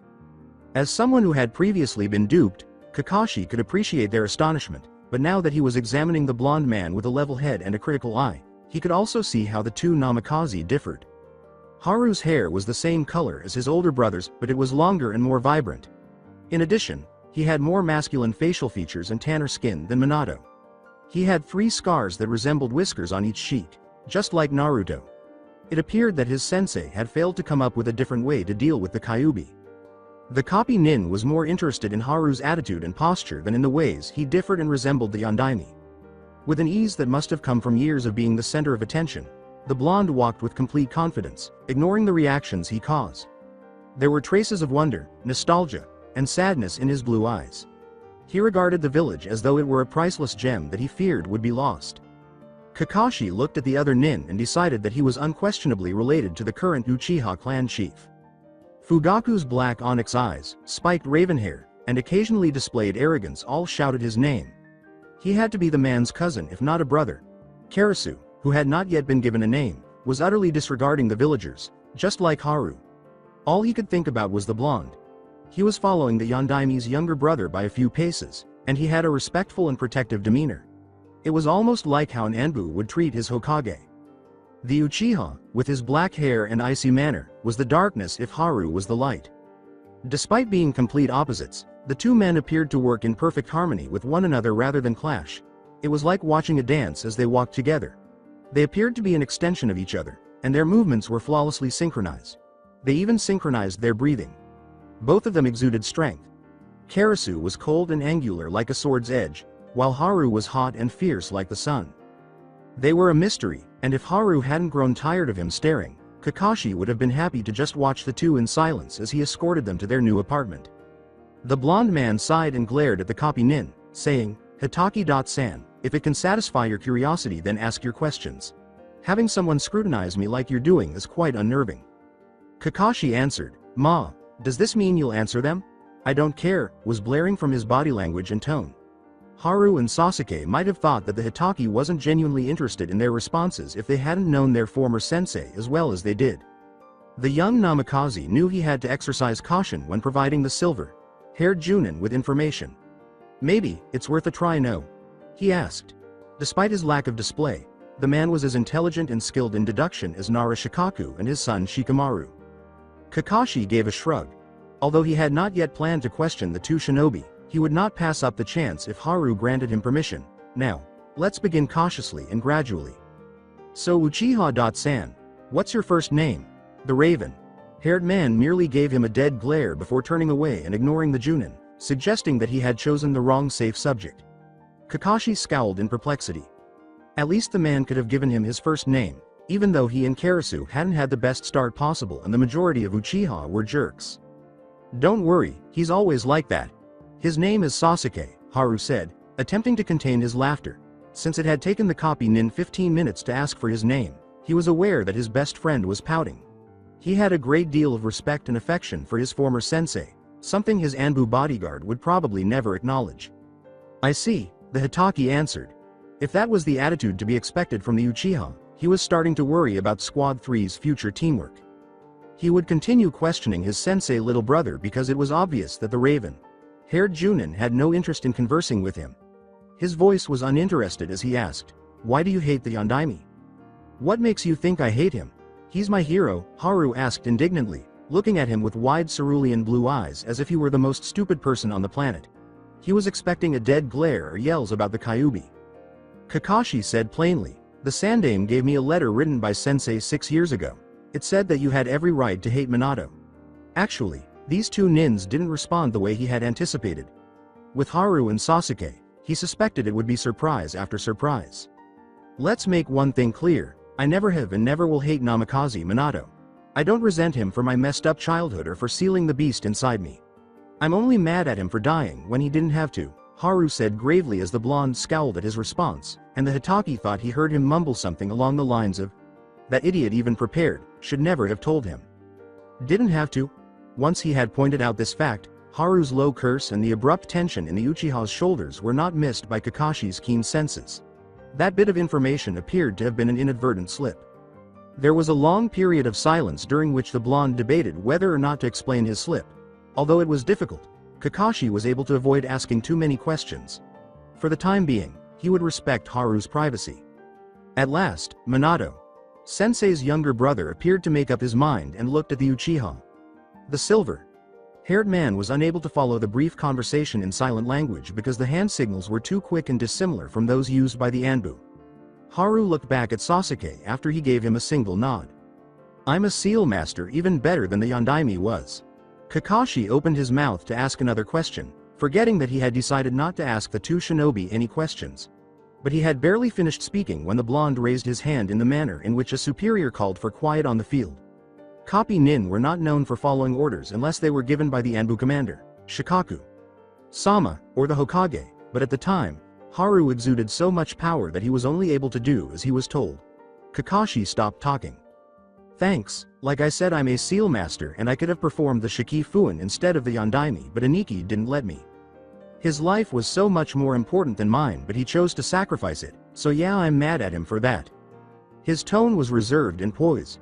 Kakashi thought it was the Yondaime standing there, conversing with a subordinate, when he spoke again. I know I'm the one who told you to ask your questions and you probably have hundreds of them, but please stop for now. I'm also aware that you are a fellow Junin, so there are high chances that we will be working together in the future. For the sake of teamwork, it's best if comrades know each other well. As such, if you happen to know one or more guards on duty during the council meeting in 2 days, you can ask them about us. That way we won't have to repeat ourselves. Kakashi didn't comprehend the hidden meaning behind Haru's words because he was too accustomed to ANBU and the double life it required. I am certain that we will be on the same team. I'd be happy to inform the team about us. Certain things cannot be discussed in public because they are highly classified. Make sure your squad stays out of the spotlight during the meeting if you want to learn more about them. With the two shinobi's consent, Inu wouldn't have to act as though he didn't know anything, even though the copy Nin had already scheduled his arrival in 2 days. However, he knew very little about their abilities, even if he were aware of their life story. Only that the Uchiha was incredibly fast, that he carried a katana, and that both of them were cage level. Thankfully, there was a simple solution to fix that. Ma, you're right, I'll probably know one of the guards. I'll stop asking questions for now. It's not wise to upset a shinobi when you don't know his strength, laughed Kakashi. Perhaps we could spar sometime soon. Tomorrow at 6 a.m. I have to take care of 2 pets that a friend of mine left me for a while, but I should be free another day, so maybe then, he said jokingly, after flashing his famous eye smile to the other 2 Junins. In case you're not aware of it, there's way more than 56 training fields in Konoha that we could use. The task of interpreting the silver-haired Junin words to their true meaning fell to Haru and Sasuke. Tomorrow at 6 a.m., the squad will meet in training area 56. I want to know how strong you are in battle, so be ready. To indicate that they understood, they both gave a single nod. There was a comfortable silence for the remainder of the drive to the apartment. Sasuke remained in his protective position behind the blonde. Haru turned back to look longingly at the village, and Kakashi began to watch the 2 others once more, albeit less overtly. At a civilian walking pace, it took the 3 shinobi an additional 10 minutes to arrive at the building housing Namikaze and Uchiha's new residence. As soon as he saw the location, Kakashi realized that the Sandaime was genuinely committed to integrating Haru into the village. Constructed by the Shoden himself, the building was among the oldest in Konoha and one of the few that had amazingly survived the Kyuubi attack 6 years prior. Second only to the Hokage Tower in height, it was also among the tallest. The gates, the tower, the mountain, the marketplace, and the majority of the main clan compounds could all be seen from the top floor, which was completely occupied by the 2 shinobi apartments. In summary, an ANBU was always on village duty and stationed on the rooftop because it was arguably the best strategic location in the village. In addition to the secret Hokage mansion, which Kakashi was aware of since his sensei had served as the village chief, Haru and Sasuke's new residence was arguably the greatest place for a shinobi to live in Konoha. In addition to being a strategic location and historical landmark, the building belonged to the Hokage himself and had been unoccupied for the previous 50 years. The Sandaime had great faith in the Namikaze and the Uchiha, as evidenced by their permission. Kakashi believed the old man wanted the 2 shinobi to feel like they belonged in Konoha, so he put them where they could see most of the village. When they entered the apartment, his theory was validated. An ANBU squad was frequently entrusted with purchasing all the furniture and essentials that a home required on the few occasions when the Hokage himself offered one of his shinobi a place to live. In this manner, when the new tenant moved in, the house was already in working order. Except for a little table with cash and a note on it, the place was completely empty this time. Dear Sasuke and Haru, I assumed you wanted to furnish your new home yourself. You should have enough cash in the pile to cover all of your expenses. Kakashi will be happy to show you where the best stores are, I'm sure. Welcome home, you two, once more. Hiruzen Sarutobi. Kakashi was not duped. The Sandaime's real intention in allowing the 2 shinobi to purchase their own furnishings was to make them engage with the locals. It appeared that he was not the only one who saw through the old Hokage's scheme, as evidenced by the Namikaze's low curses and the Uchiha's irritated scowl. Well, it's time to begin this leaf mission. So, time to go shopping? Said the copy nin, leaning back on the doorframe. Had it not been so humorous, the 2 dead glares he received would have sent chills down his spine. As it was, he needed all of his natural self-control and ANBU training to keep from laughing. Kakashi might have discovered a new pastime if it was always this much fun to annoy the other 2. The 2 time travelers had had a difficult day. They had discovered 2 sets of Junin equipment, none of which they had ever really worn, when they first woke up in their room on the last basement floor of the ANBU headquarters. After that, they had gone to the old Hokage's office, which always made the blonde man feel conflicted because of the overlap of both positive and negative memories. They almost had a heart attack when their former sensei decided to arrive early. They had just awoken from their stunned state to witness the villagers' intense response, as if that weren't enough. Even though Haru and Sasuke were accustomed to being the center of attention, it was still uncomfortable to be the object of so many looks. The young Namikaze had erred by disclosing to Kakashi that he was a seal master, influenced by the suggestion that he detested his father. The council would have preferred to keep that fact secret, but now he would have to tell them. He was obviously more cautious after that, but the harm had already been done. After that, they discovered that they needed to return to the market to purchase their furniture after they had moved into their new house. It goes without saying that the Sandaime had greatly irritated the 2 time travelers. Ironically, the copy nin appeared to enjoy themselves more the more they were annoyed by the merchants' responses. Even though they both already knew it, seeing the evidence that your sensei was a jerk was unsettling. Thankfully, the day had finally come to an end, and the 2 nins were now seated at their newly purchased table in the center of their box-filled new home. Haru wanted to paint privacy and safeguard seals on the walls, so they hadn't started unpacking yet. With a nice cup of instant ramen, or 6 in the case of the blonde, both shinobi were unwinding. I can't believe that Gigi forced us to go shopping like this. He even had us accompanied by Kakashi so we couldn't go into the shops under a henge. And did you see how that bastard made fun of us? It was like we were back in our genin days when he would torture us while he read that stupid perverted book. I swear if it was not for Sarutobi threatening us, then I would be on my way out of Konoha right this instant. He's just trying to give me his position so he can dump his paperwork on me, but it won't work. He's right, the Uchiha said simply, halting his Hokage. What? The bewildered blonde asked. Usually, Sasuke listened to his meandering outbursts in silence until he ran out of things to gripe about. He was serious enough that he interrupted him. The old Sarutobi is right. We needed to come back to Konoha. You need the village. No, you are the village. From the moment the 4th sealed Kurama inside you, your fate and Konoha's fate became one. You've been in mission mode all the time while we were away. Only since we came back have you started to return a little to your old self, from before everything went to hell. Haru thought about Sasuke's words and forgot his previous whining mood. He owed it to his friend to be just as solemn, and his friend was dead serious. I'll admit that I only feel completely whole when I'm in Konoha. It's the only place I'll ever call home, and I would gladly sacrifice my heart, body and soul to keep it safe. However, you and I both know that making sure that the Jubi is never revived takes precedence over the village safety. There can be a world without Konoha, but there can't be a Konoha without a world. Danzo, Orochimaru, and Pain are not as important to stop as is Madara. As usual, Sasuke did not mince words and got right to the point. We tried to track him down and kill him once, but we failed. You almost died for nothing. We need to change our approach. True, the diminutive Namikaze winced. He will probably lay low for a while so we can take this time to prepare for his return. It doesn't have to be in Konoha, thought. As his friend was about to protest, he stated, "This is not my Konoha. I do not exist here, and people I had a bond with don't even know who I am. Most of them are freaking 6-year-old kids. I'm trying to create a better future for them, but that doesn't mean that I have a part in it." The Rokudame Hokage had a rare moment of self-doubt when he gazed guiltily at his brother, his best friend. "Sorry for dragging you into this. I know that facing the Uchiha clan is going to be painful and—" "Never, ever apologize to me," a frustrated Sasuke interrupted. "I chose to follow you. If Konoha is your home, then you are mine." I failed to see the resentment that my clan had towards the village, and it led to its extermination. I failed to realize my brother's true nature and the reason behind his acts. It led him to a life of guilt and loneliness that he absolutely did not deserve. I failed Team 7, and because of that, even once reunited, we could never truly be the same. I failed everything that I held dear, but I refuse to fail you out, Odo. I'll stand by your side and protect you even if your steps lead you to the deepest level of hell. Haru was rendered speechless by his friend's outburst. When had Sasuke used such a sentimental tone? When did he start talking so much about things other than mission plans and reports? But the Uchiha was not yet complete.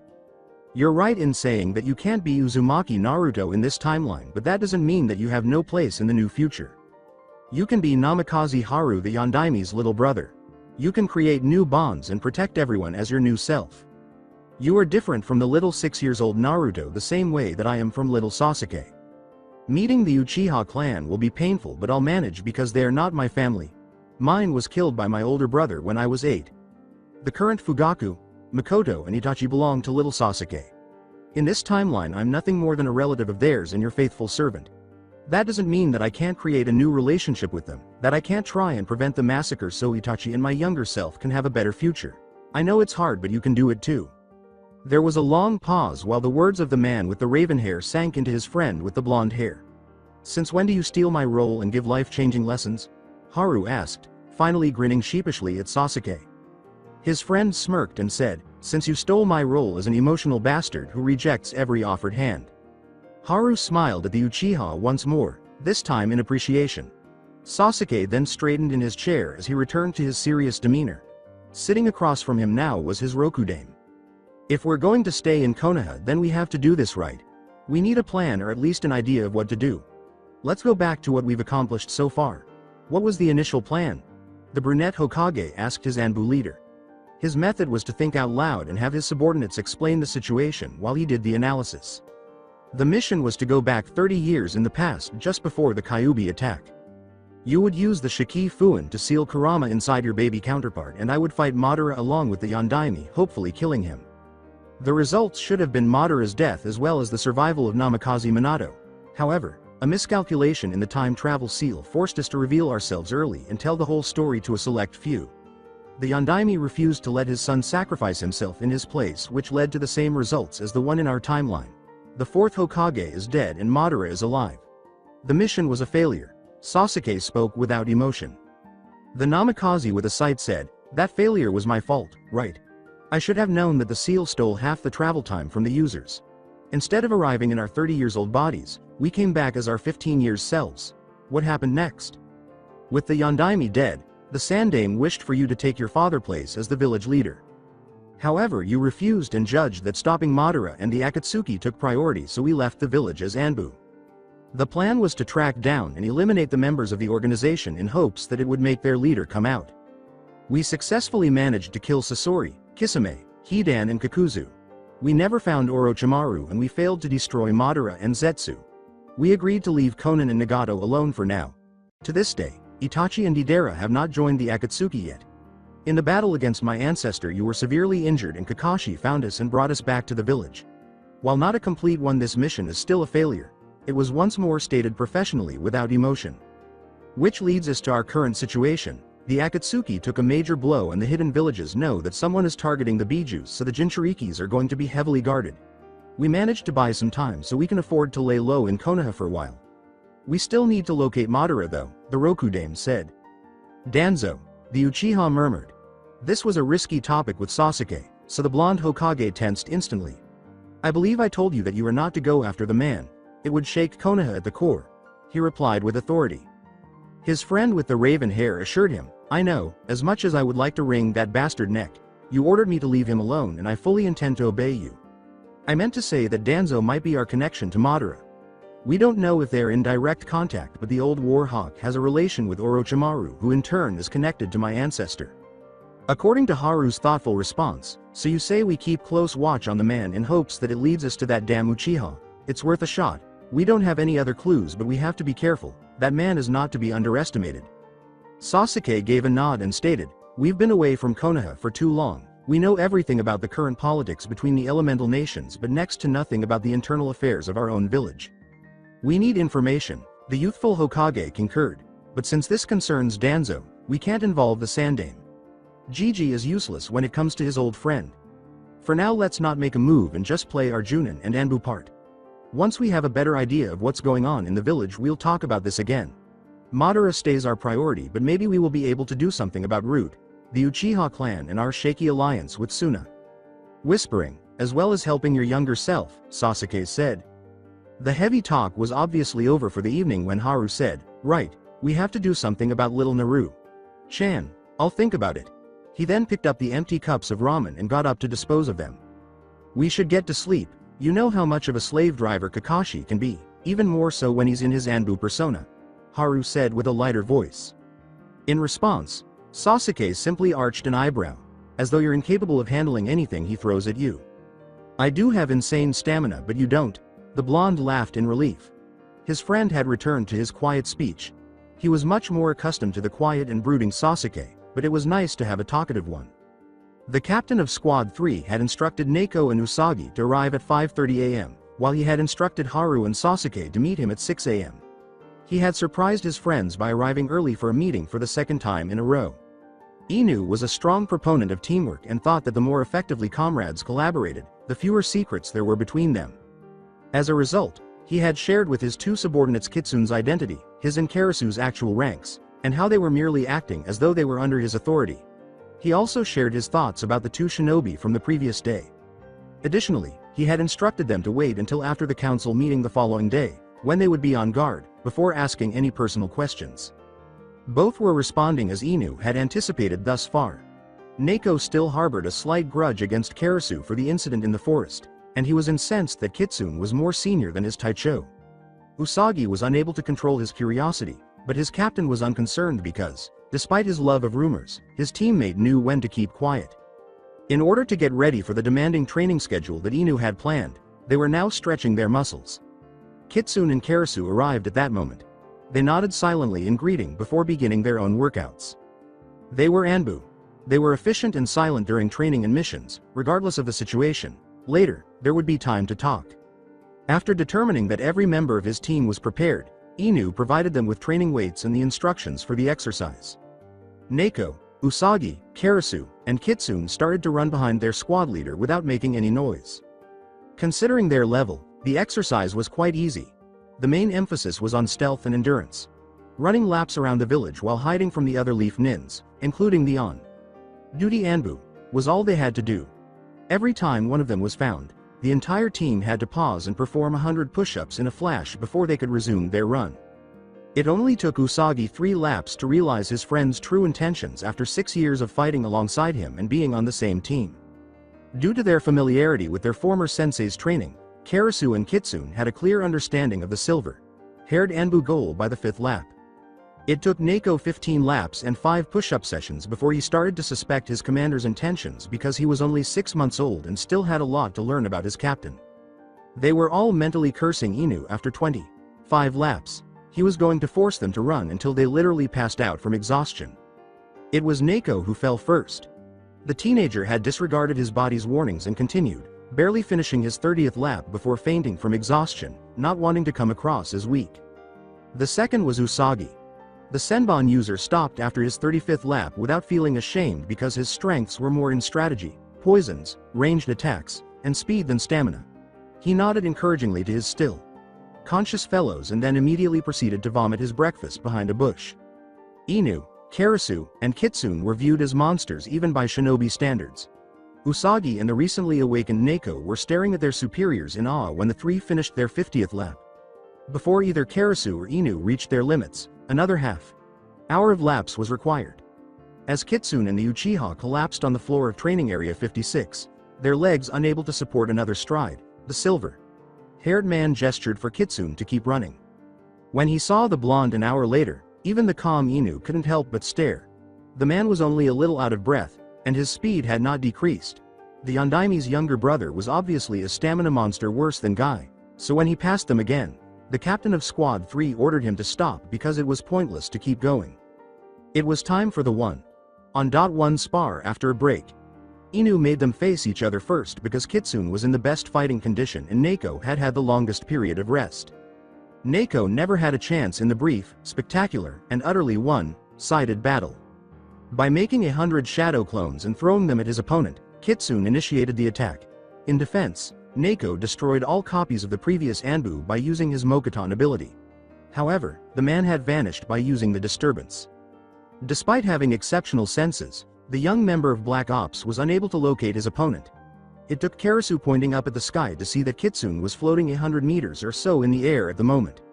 The blonde-haired man threw what seemed like an endless wave of kunai, shuriken, and senbon as soon as the teenager realized where he was. In a matter of seconds, a deadly weapon was embedded in every inch of the ground. Though his clothes were finished and he now had numerous bleeding cuts, Neko had somehow avoided taking any significant hits, which Inu believes was more because Kitsune didn't want to hurt his comrade than because of the teen's skills. The Kitsune in the air vanished in a cloud of white smoke, which a moment later covered the entire battlefield, before the youngest member of the squad could do anything, such as make a wood shield or use Kawamiri no Jutsu to escape. Neko barely had time to blink before multiple kunai were aiming at his neck as the majority of the weapons changed into clones of the blonde ANBU. "Winner Kitsune," Inu declared, ending the altercation. He went on to say, "Well done. The best mastery of shadow clones I've ever seen," which stunned him. And he was impressed. Kitsune had only defeated an ANBU member using shadow clones and some kind of flying technique, and the battle had lasted no more than a minute. Neko was a member of his squad despite his youth and inexperience, and he was by no means weak. His sensei little brother's swift and effective strategy demonstrated that the man had likely seen more combat than his share. One of the Kitsune said, "Thanks," before destroying his copies. After Inu said, "We'll go over the fight after Usagi and Karasu battle," he gestured for the Uchiha and the Senbon user to begin. The battle lasted longer this time, and although Karasu was obviously superior, he did not totally subdue his opponent. However, that did not lessen the spectacle of the first fight. Instead of acting right away, the combatants took their time evaluating their opponent. Usagi eventually took the initiative by hurling several senbons at Karasu, who simply reflected them with his katana. The rest of it was a blur. The older ANBU was attacked by Karasu using his incredible speed, and all that the onlookers saw were bursts of blue light. In order to track the battle, Inu had to reveal his Sharingan, which is how he realized the Uchiha was enhancing his speed by employing the same tactic as the current Reikage. Luckily, Usagi was accustomed to fighting at such a high speed because he had sparred with the Yondaime many times. Since Hayate was on the same team as him, he was also pretty effective against Kenjutsu masters. Given all of these details, he was able to compete with Karasu in some way. With his opponent on the defensive and the haired ANBU on the offensive, the battle continued for some time. The majority of Usagi's injuries were from cuts from the katana or burns from the electric stream that surrounded it, but he was still able to injure Karasu with a few strategically placed senbons.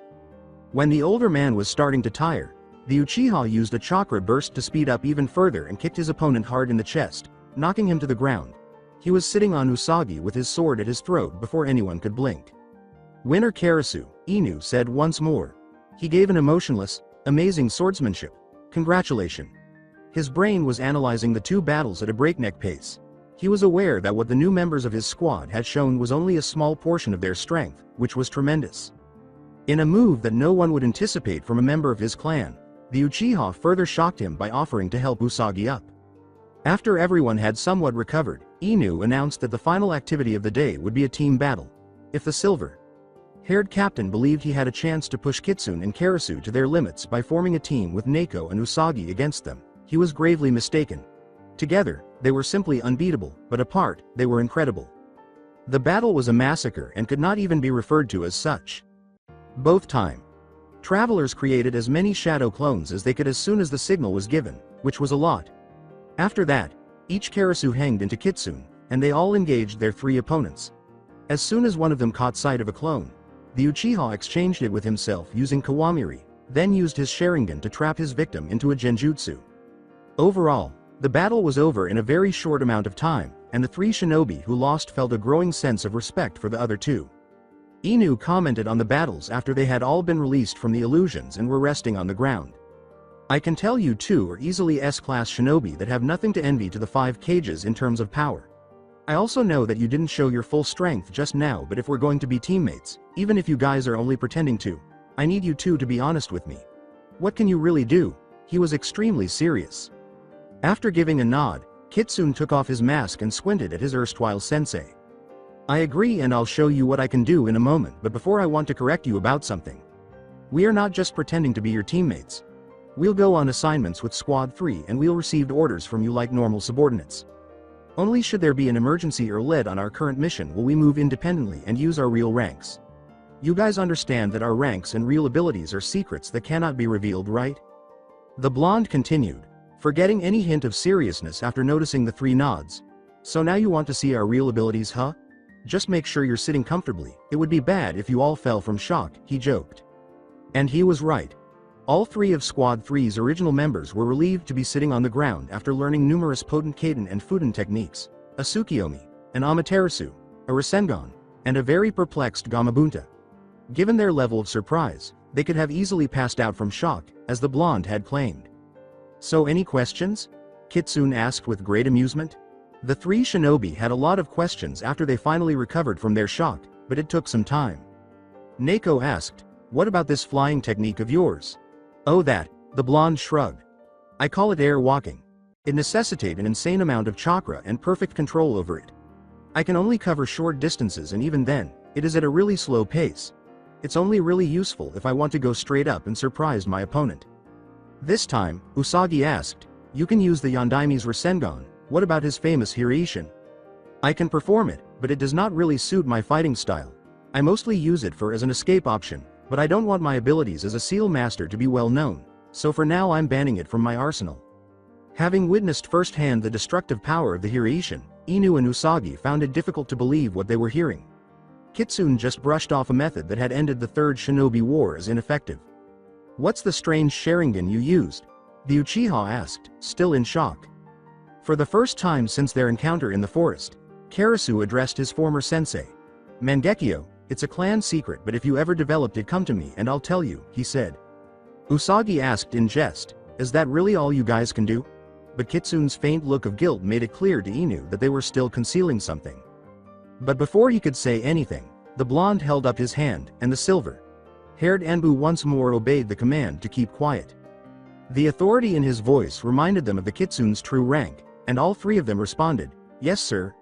That's not our full strength, but it is best if you don't know the rest. For now, what we told you is enough to complete most S-ranked missions effectively. Should there be no other choice, I'll tell you, but not until then. Is that clear? With nothing more to say at this time, Inu dismissed his team and told them to meet at the fictitious ANBU headquarters in an hour. That appeared to be the end of the questions. The young war veteran was plagued by a question he wasn't sure he wanted to know the answer to as he made his way toward the memorial stone to report to Minato Sensei about his younger brother. What sort of person could have left Kitsune and Karasu in the terrible condition he had discovered them in? When Inu was 2 hours late to the agreed upon meeting spot, he was not shocked to see that Kitsune and Karasu were waiting calmly and not at all annoyed with him. In his brief acquaintance with them, he had learned to anticipate the unexpected from both of them, particularly the blonde. Inu led his squad members to the small dining hall inside the building for the ANBU to use, since it was past diner time and he was positive none of them had eaten yet. So why have been asked to come here? I thought training was over for the day and I know that we won't have missions for a week to let Sasuke and I get used to the team dynamics, Kitsune said after they had all been sighted and unmasked. When Genma said, to help you two clean your rooms of course, the man had returned to his cheerful, gregarious self after the somber atmosphere of the training session. Clean? Rooms? Well yeah, since you've been out of the village for 6 years I'm sure that your rooms are covered with more than one layer of dust. Now that you guys are part of the team we'll help you out whenever you need it even if that means doing chores, explained the user of Senbon. Genma, I don't think it was the cleaning part that had Kitsune confused. Didn't you know that every ANBU operative had a room assigned to him in this building? Kakashi responded to the two time travelers. The blonde glanced at Uchiha before responding, but he simply shook his head. Like Shiranui.san said, we haven't been in the village for 6 years, we're not really familiar with the way ANBU works now. He asked, realizing that his partner was also unaware of what their former sensei was discussing.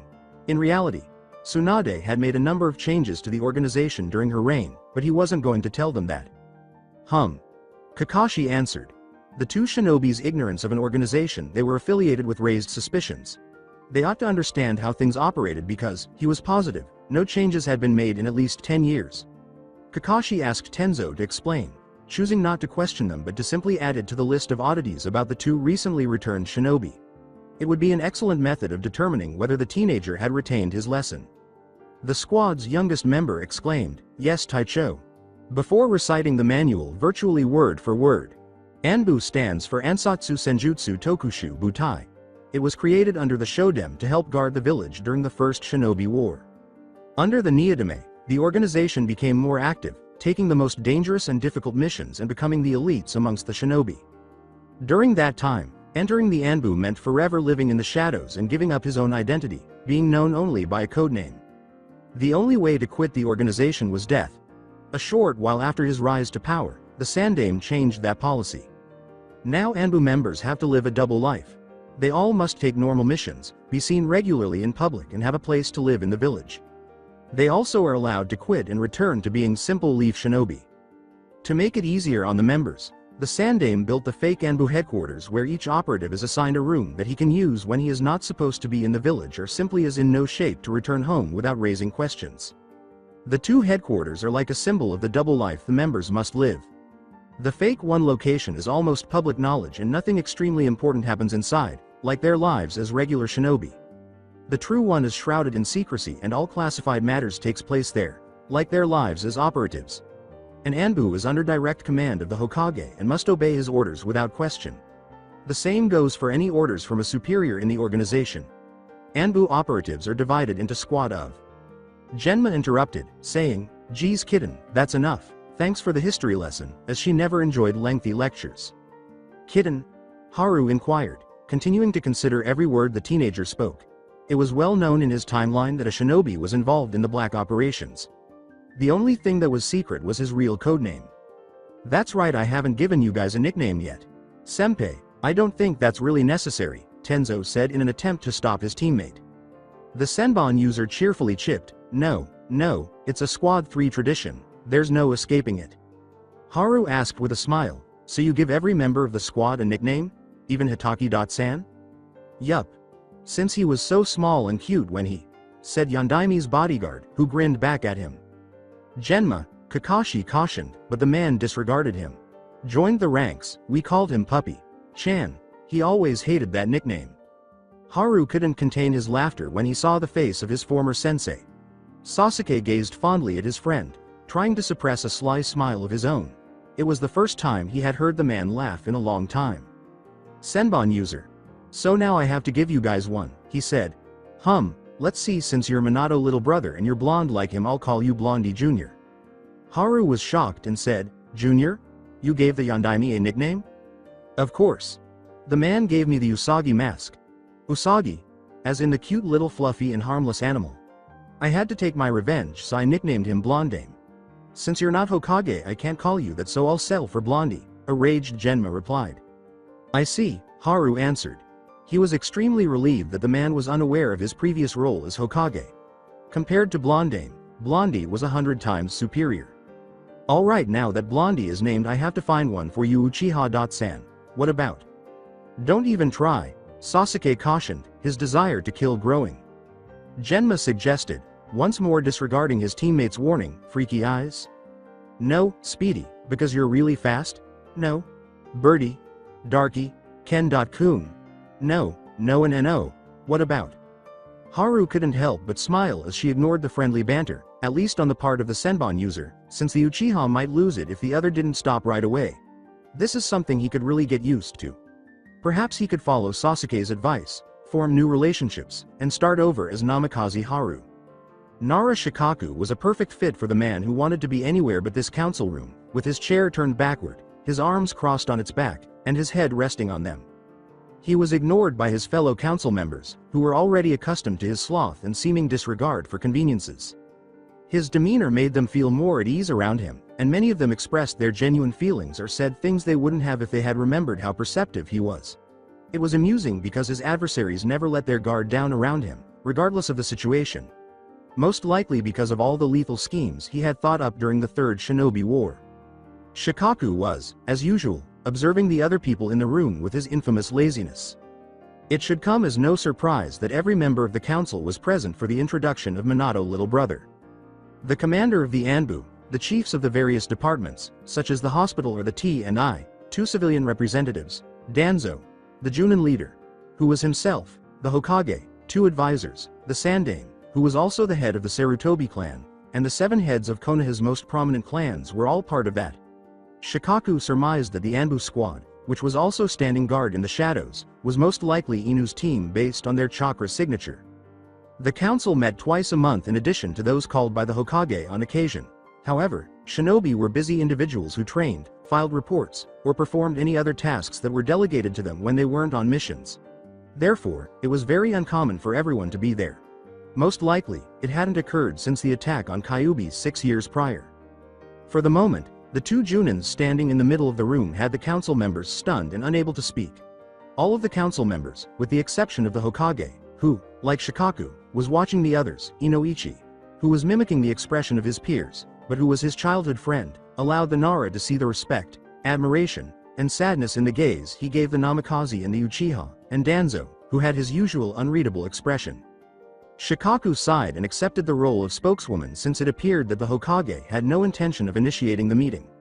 The Junins or ANBU commanders were in charge of running the meetings when the village leader was unable or unwilling to do so, as appears to be the case at the moment.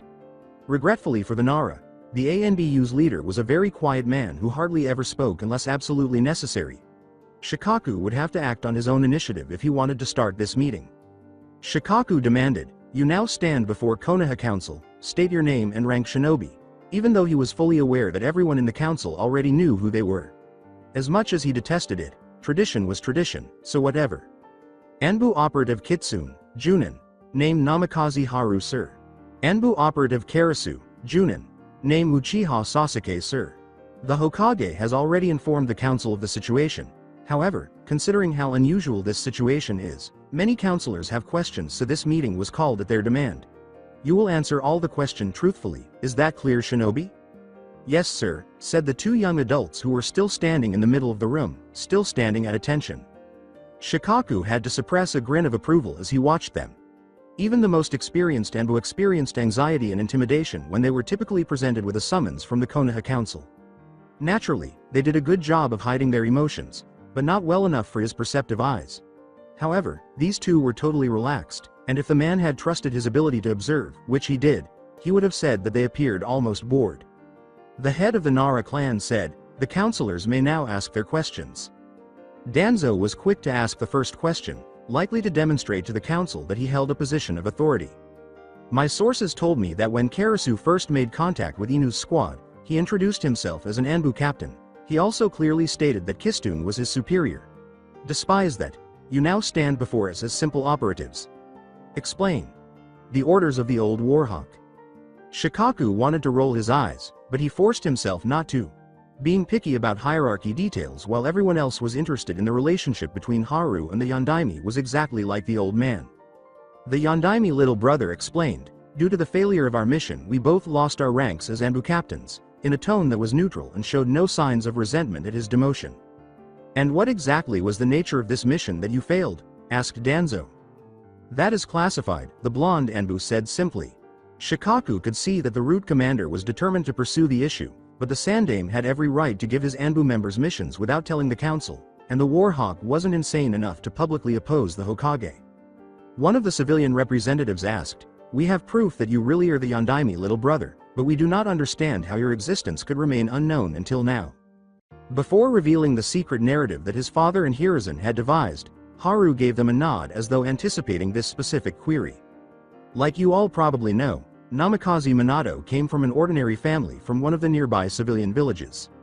When he decided to become a shinobi at age 8, my older brother cut all ties with his family in an attempt to protect them because my parents didn't have the security that living inside Konoha gives. As such, he was not informed when I was born 2 years later. Because they were afraid that I would seek him out, and for my own protection my parents didn't tell me that I had an older brother either.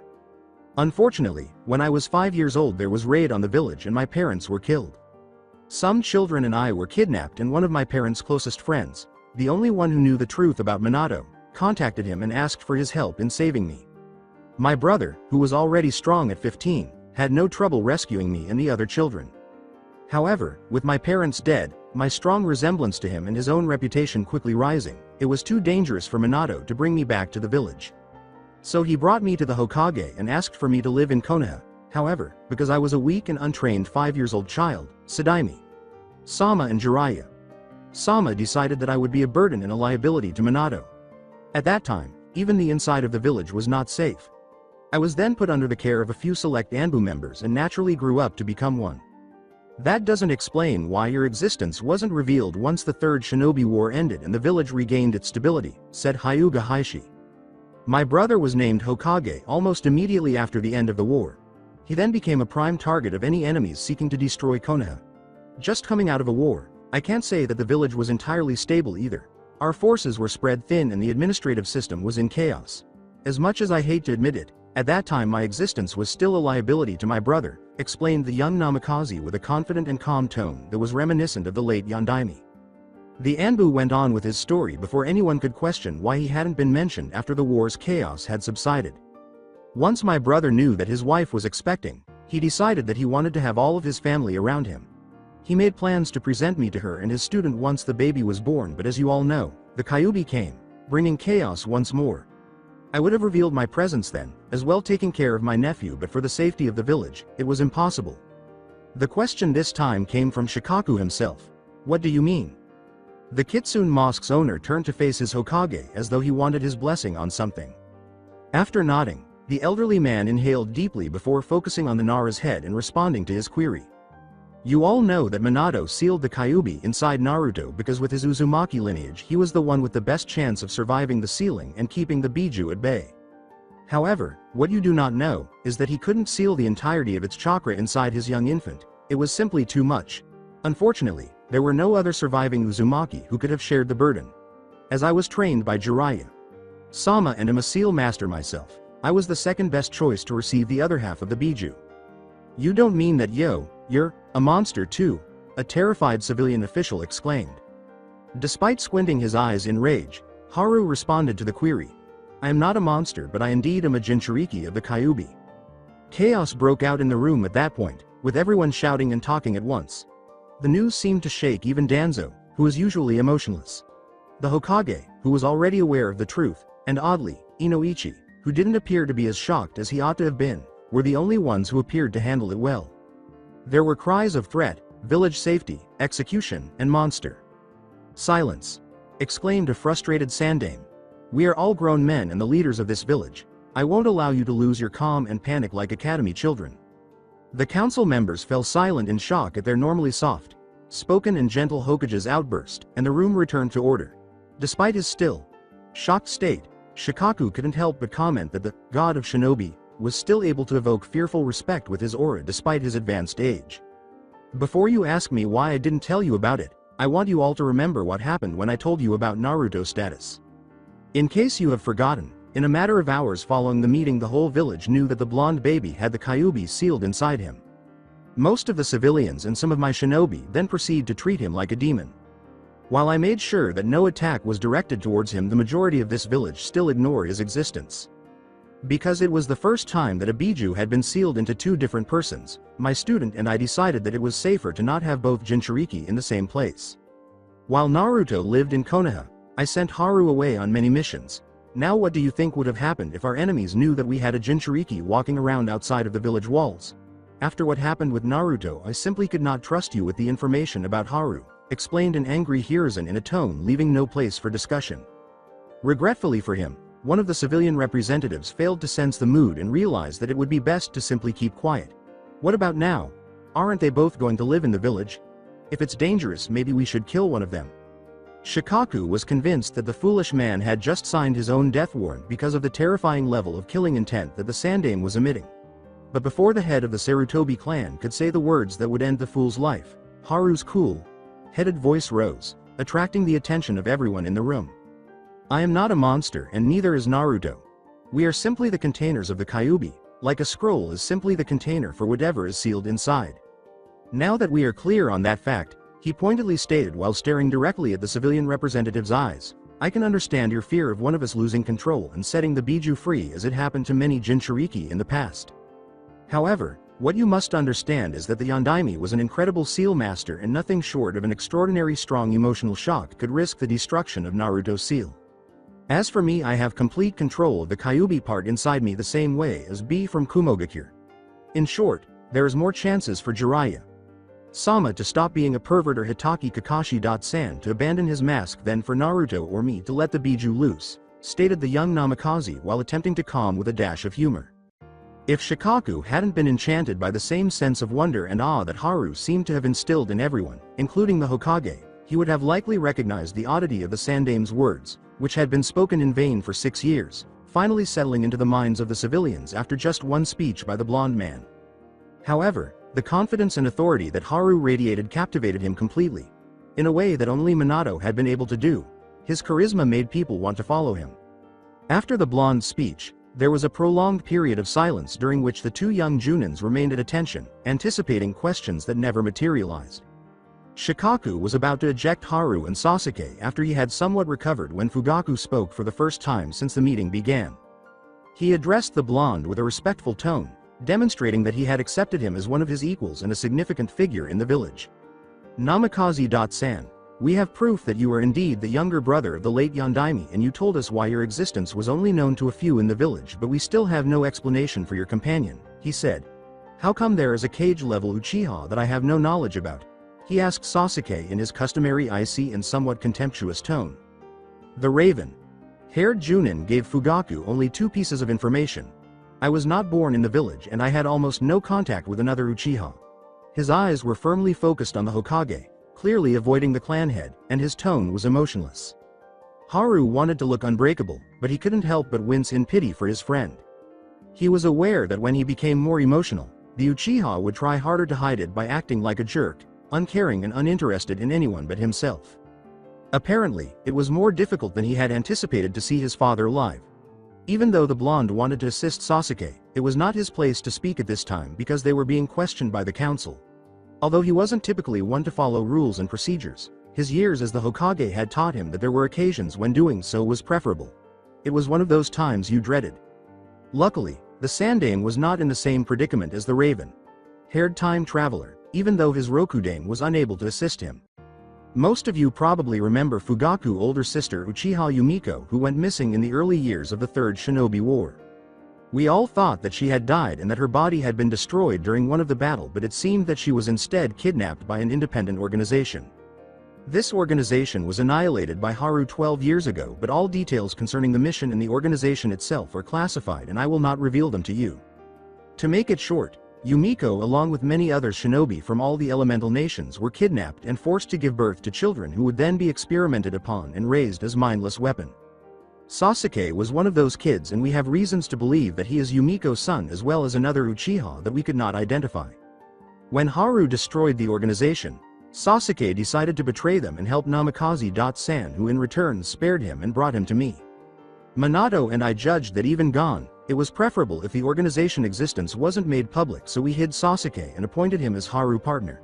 Now, like I just said, everything concerning these events is extremely classified, so I ask all of you to let the matter of ANBU member Karasu go, explained Sarutobi while subtly reminding the council that Sasuke was one of his ANBU and therefore was under his direct commands and he could take any decision about him without informing them. Unwilling to just let go, Fugaku interrupted. The Uchiha clan keeps the record of its members. All we need to do is a DNA test and we'll know who his parents were. With a sigh of frustration at the unyielding man, the Sandame responded. We tried when Haru brought him, but because of the experiments done on him his DNA was slightly modified. We could only confirm that he was indeed a pureblood Uchiha, but nothing about parenthood. Hokage's warning look stopped the older Sharingan user from pressing any further. This time, Ibiki answered, what about his loyalties? If I understood correctly, he was once a member of an enemy organization. As the head of TNI, Shikaku couldn't help but ask this question even though he knew the scarred shinobi had no intention of opposing his leader. As it failed to persuade the council, the Sandame continued in a dejected tone, if it can reassure you, know that Yamanaka-san has looked through his mind and is sure of his loyalties. I'm certain that Sasuke is not a threat for the simple reason that he will never betray Haru, who in turn will always be loyal to Konoha, he said. Everyone looked at Inoichi, who merely nodded in agreement with what the Hokage had said. After that, there didn't seem to be any more tension in the room. If the former interrogator thought someone was trustworthy, then the entire village saw him as such, and no questions were raised. I'm sure that all of you still have many questions for these two Junins, but as they will be present in the village from now on, I believe you will have the opportunity to speak with them at a later date. Namikaze Haru, Uchiha Sasuke, you two are dismissed. After saying, yes Hokage, Sama, the two shinobi turned to face the door and bowed. Wait! Shikaku cried, startling everyone in the room, including himself. The head of the Nara clan was by no means impulsive. He considered every move he made at least 3 times before acting on it, but this time the shout had been released before he could stop himself. The 2 Junins just captivated him too much. Being Minato's close friend, he had visited Yondaimi's hometown once and was aware of the many flaws in the young blonde's story. The same was true of the Uchiha. He was the captain on the mission where Yumiko vanished, and although it was true that her body had not been located, he was positive that it had been destroyed in an explosion. However, despite those dubious facts, their bloodline was undeniable. It would take blindness and deafness to ignore the fact that Haru and Minato were related. Furthermore, the 2 shinobi were trusted by both Inoichi and the Hokage. No, it went beyond that. It was admiration and respect. They regarded them as they had regarded the Yondaimi, a war hero and superior. To put it briefly, they were a puzzle, and Naruto loved puzzles, especially challenging ones, as God knew. I know that you're still getting settled in the village, but if it's not too much trouble, I'd like to have you 2 over for dinner sometime soon. Since we will probably working together in the future, this would be an excellent occasion to get to know each other, suggested the Nara as a way of getting to know the pair of Junins. We're just 2 lowly Junins, Nara. Sama, it would be a waste of our commander's time if we, said the blonde after the 2 shinobi had exchanged glances. Nonsense. The elderly Hokage said. This is actually an excellent idea. I think that each clan should invite them over. It would allow them to create bonds in the village since they never had any interaction with the other shinobi or the villagers. Please, don't bother, we wouldn't want to impose, Haru replied. Calmly, Heishi said, the Hyuga clan would actually be honored to have you have guests for dinner. That's right pups, y'all need to come visit us soon, Sume said. You should come. Why? Because getting to know allies and potential teammates can only be a benefit in the long run, said Shibi. You both know that you're always welcome in my house, Inoichi said, grinning adoringly. This time, the invitation came from Fugaku, who said, Minato was a family friend and you're Uchiha. It's obvious that we need to get better acquainted. And we all know that food tastes better when you have someone to share it with, said Shuza. The Sandame grinned like the cat that ate the canary and said, well, that settles it. Of course you'll have to come to the Sarutobi compound too. Haru gave the cunning old man a fierce glare. He was aware that, similar to the pointless shopping spree, this was a ruse to increase his popularity in the village and was only the beginning of his foolish scheme to install him as his successor. He was forced to accept the invitations because he was unable to yell at his surrogate grandfather while the council was there. Before everyone gathered in the room, he exchanged a look with Sasuke and bowed deeply. After saying, it would be an honor to get acquainted with the clan's heads and their family, he turned to face the Hokage while trying to hide his annoyance. May we be excused now? With that damn smile still on his face, the man just nodded. Sasuke and Haru bowed one final time before leaving the room, both of them feeling that, to paraphrase a close friend, things had gotten pretty messy. That's it for today. I hope you guys enjoyed this great story. See you in the next one.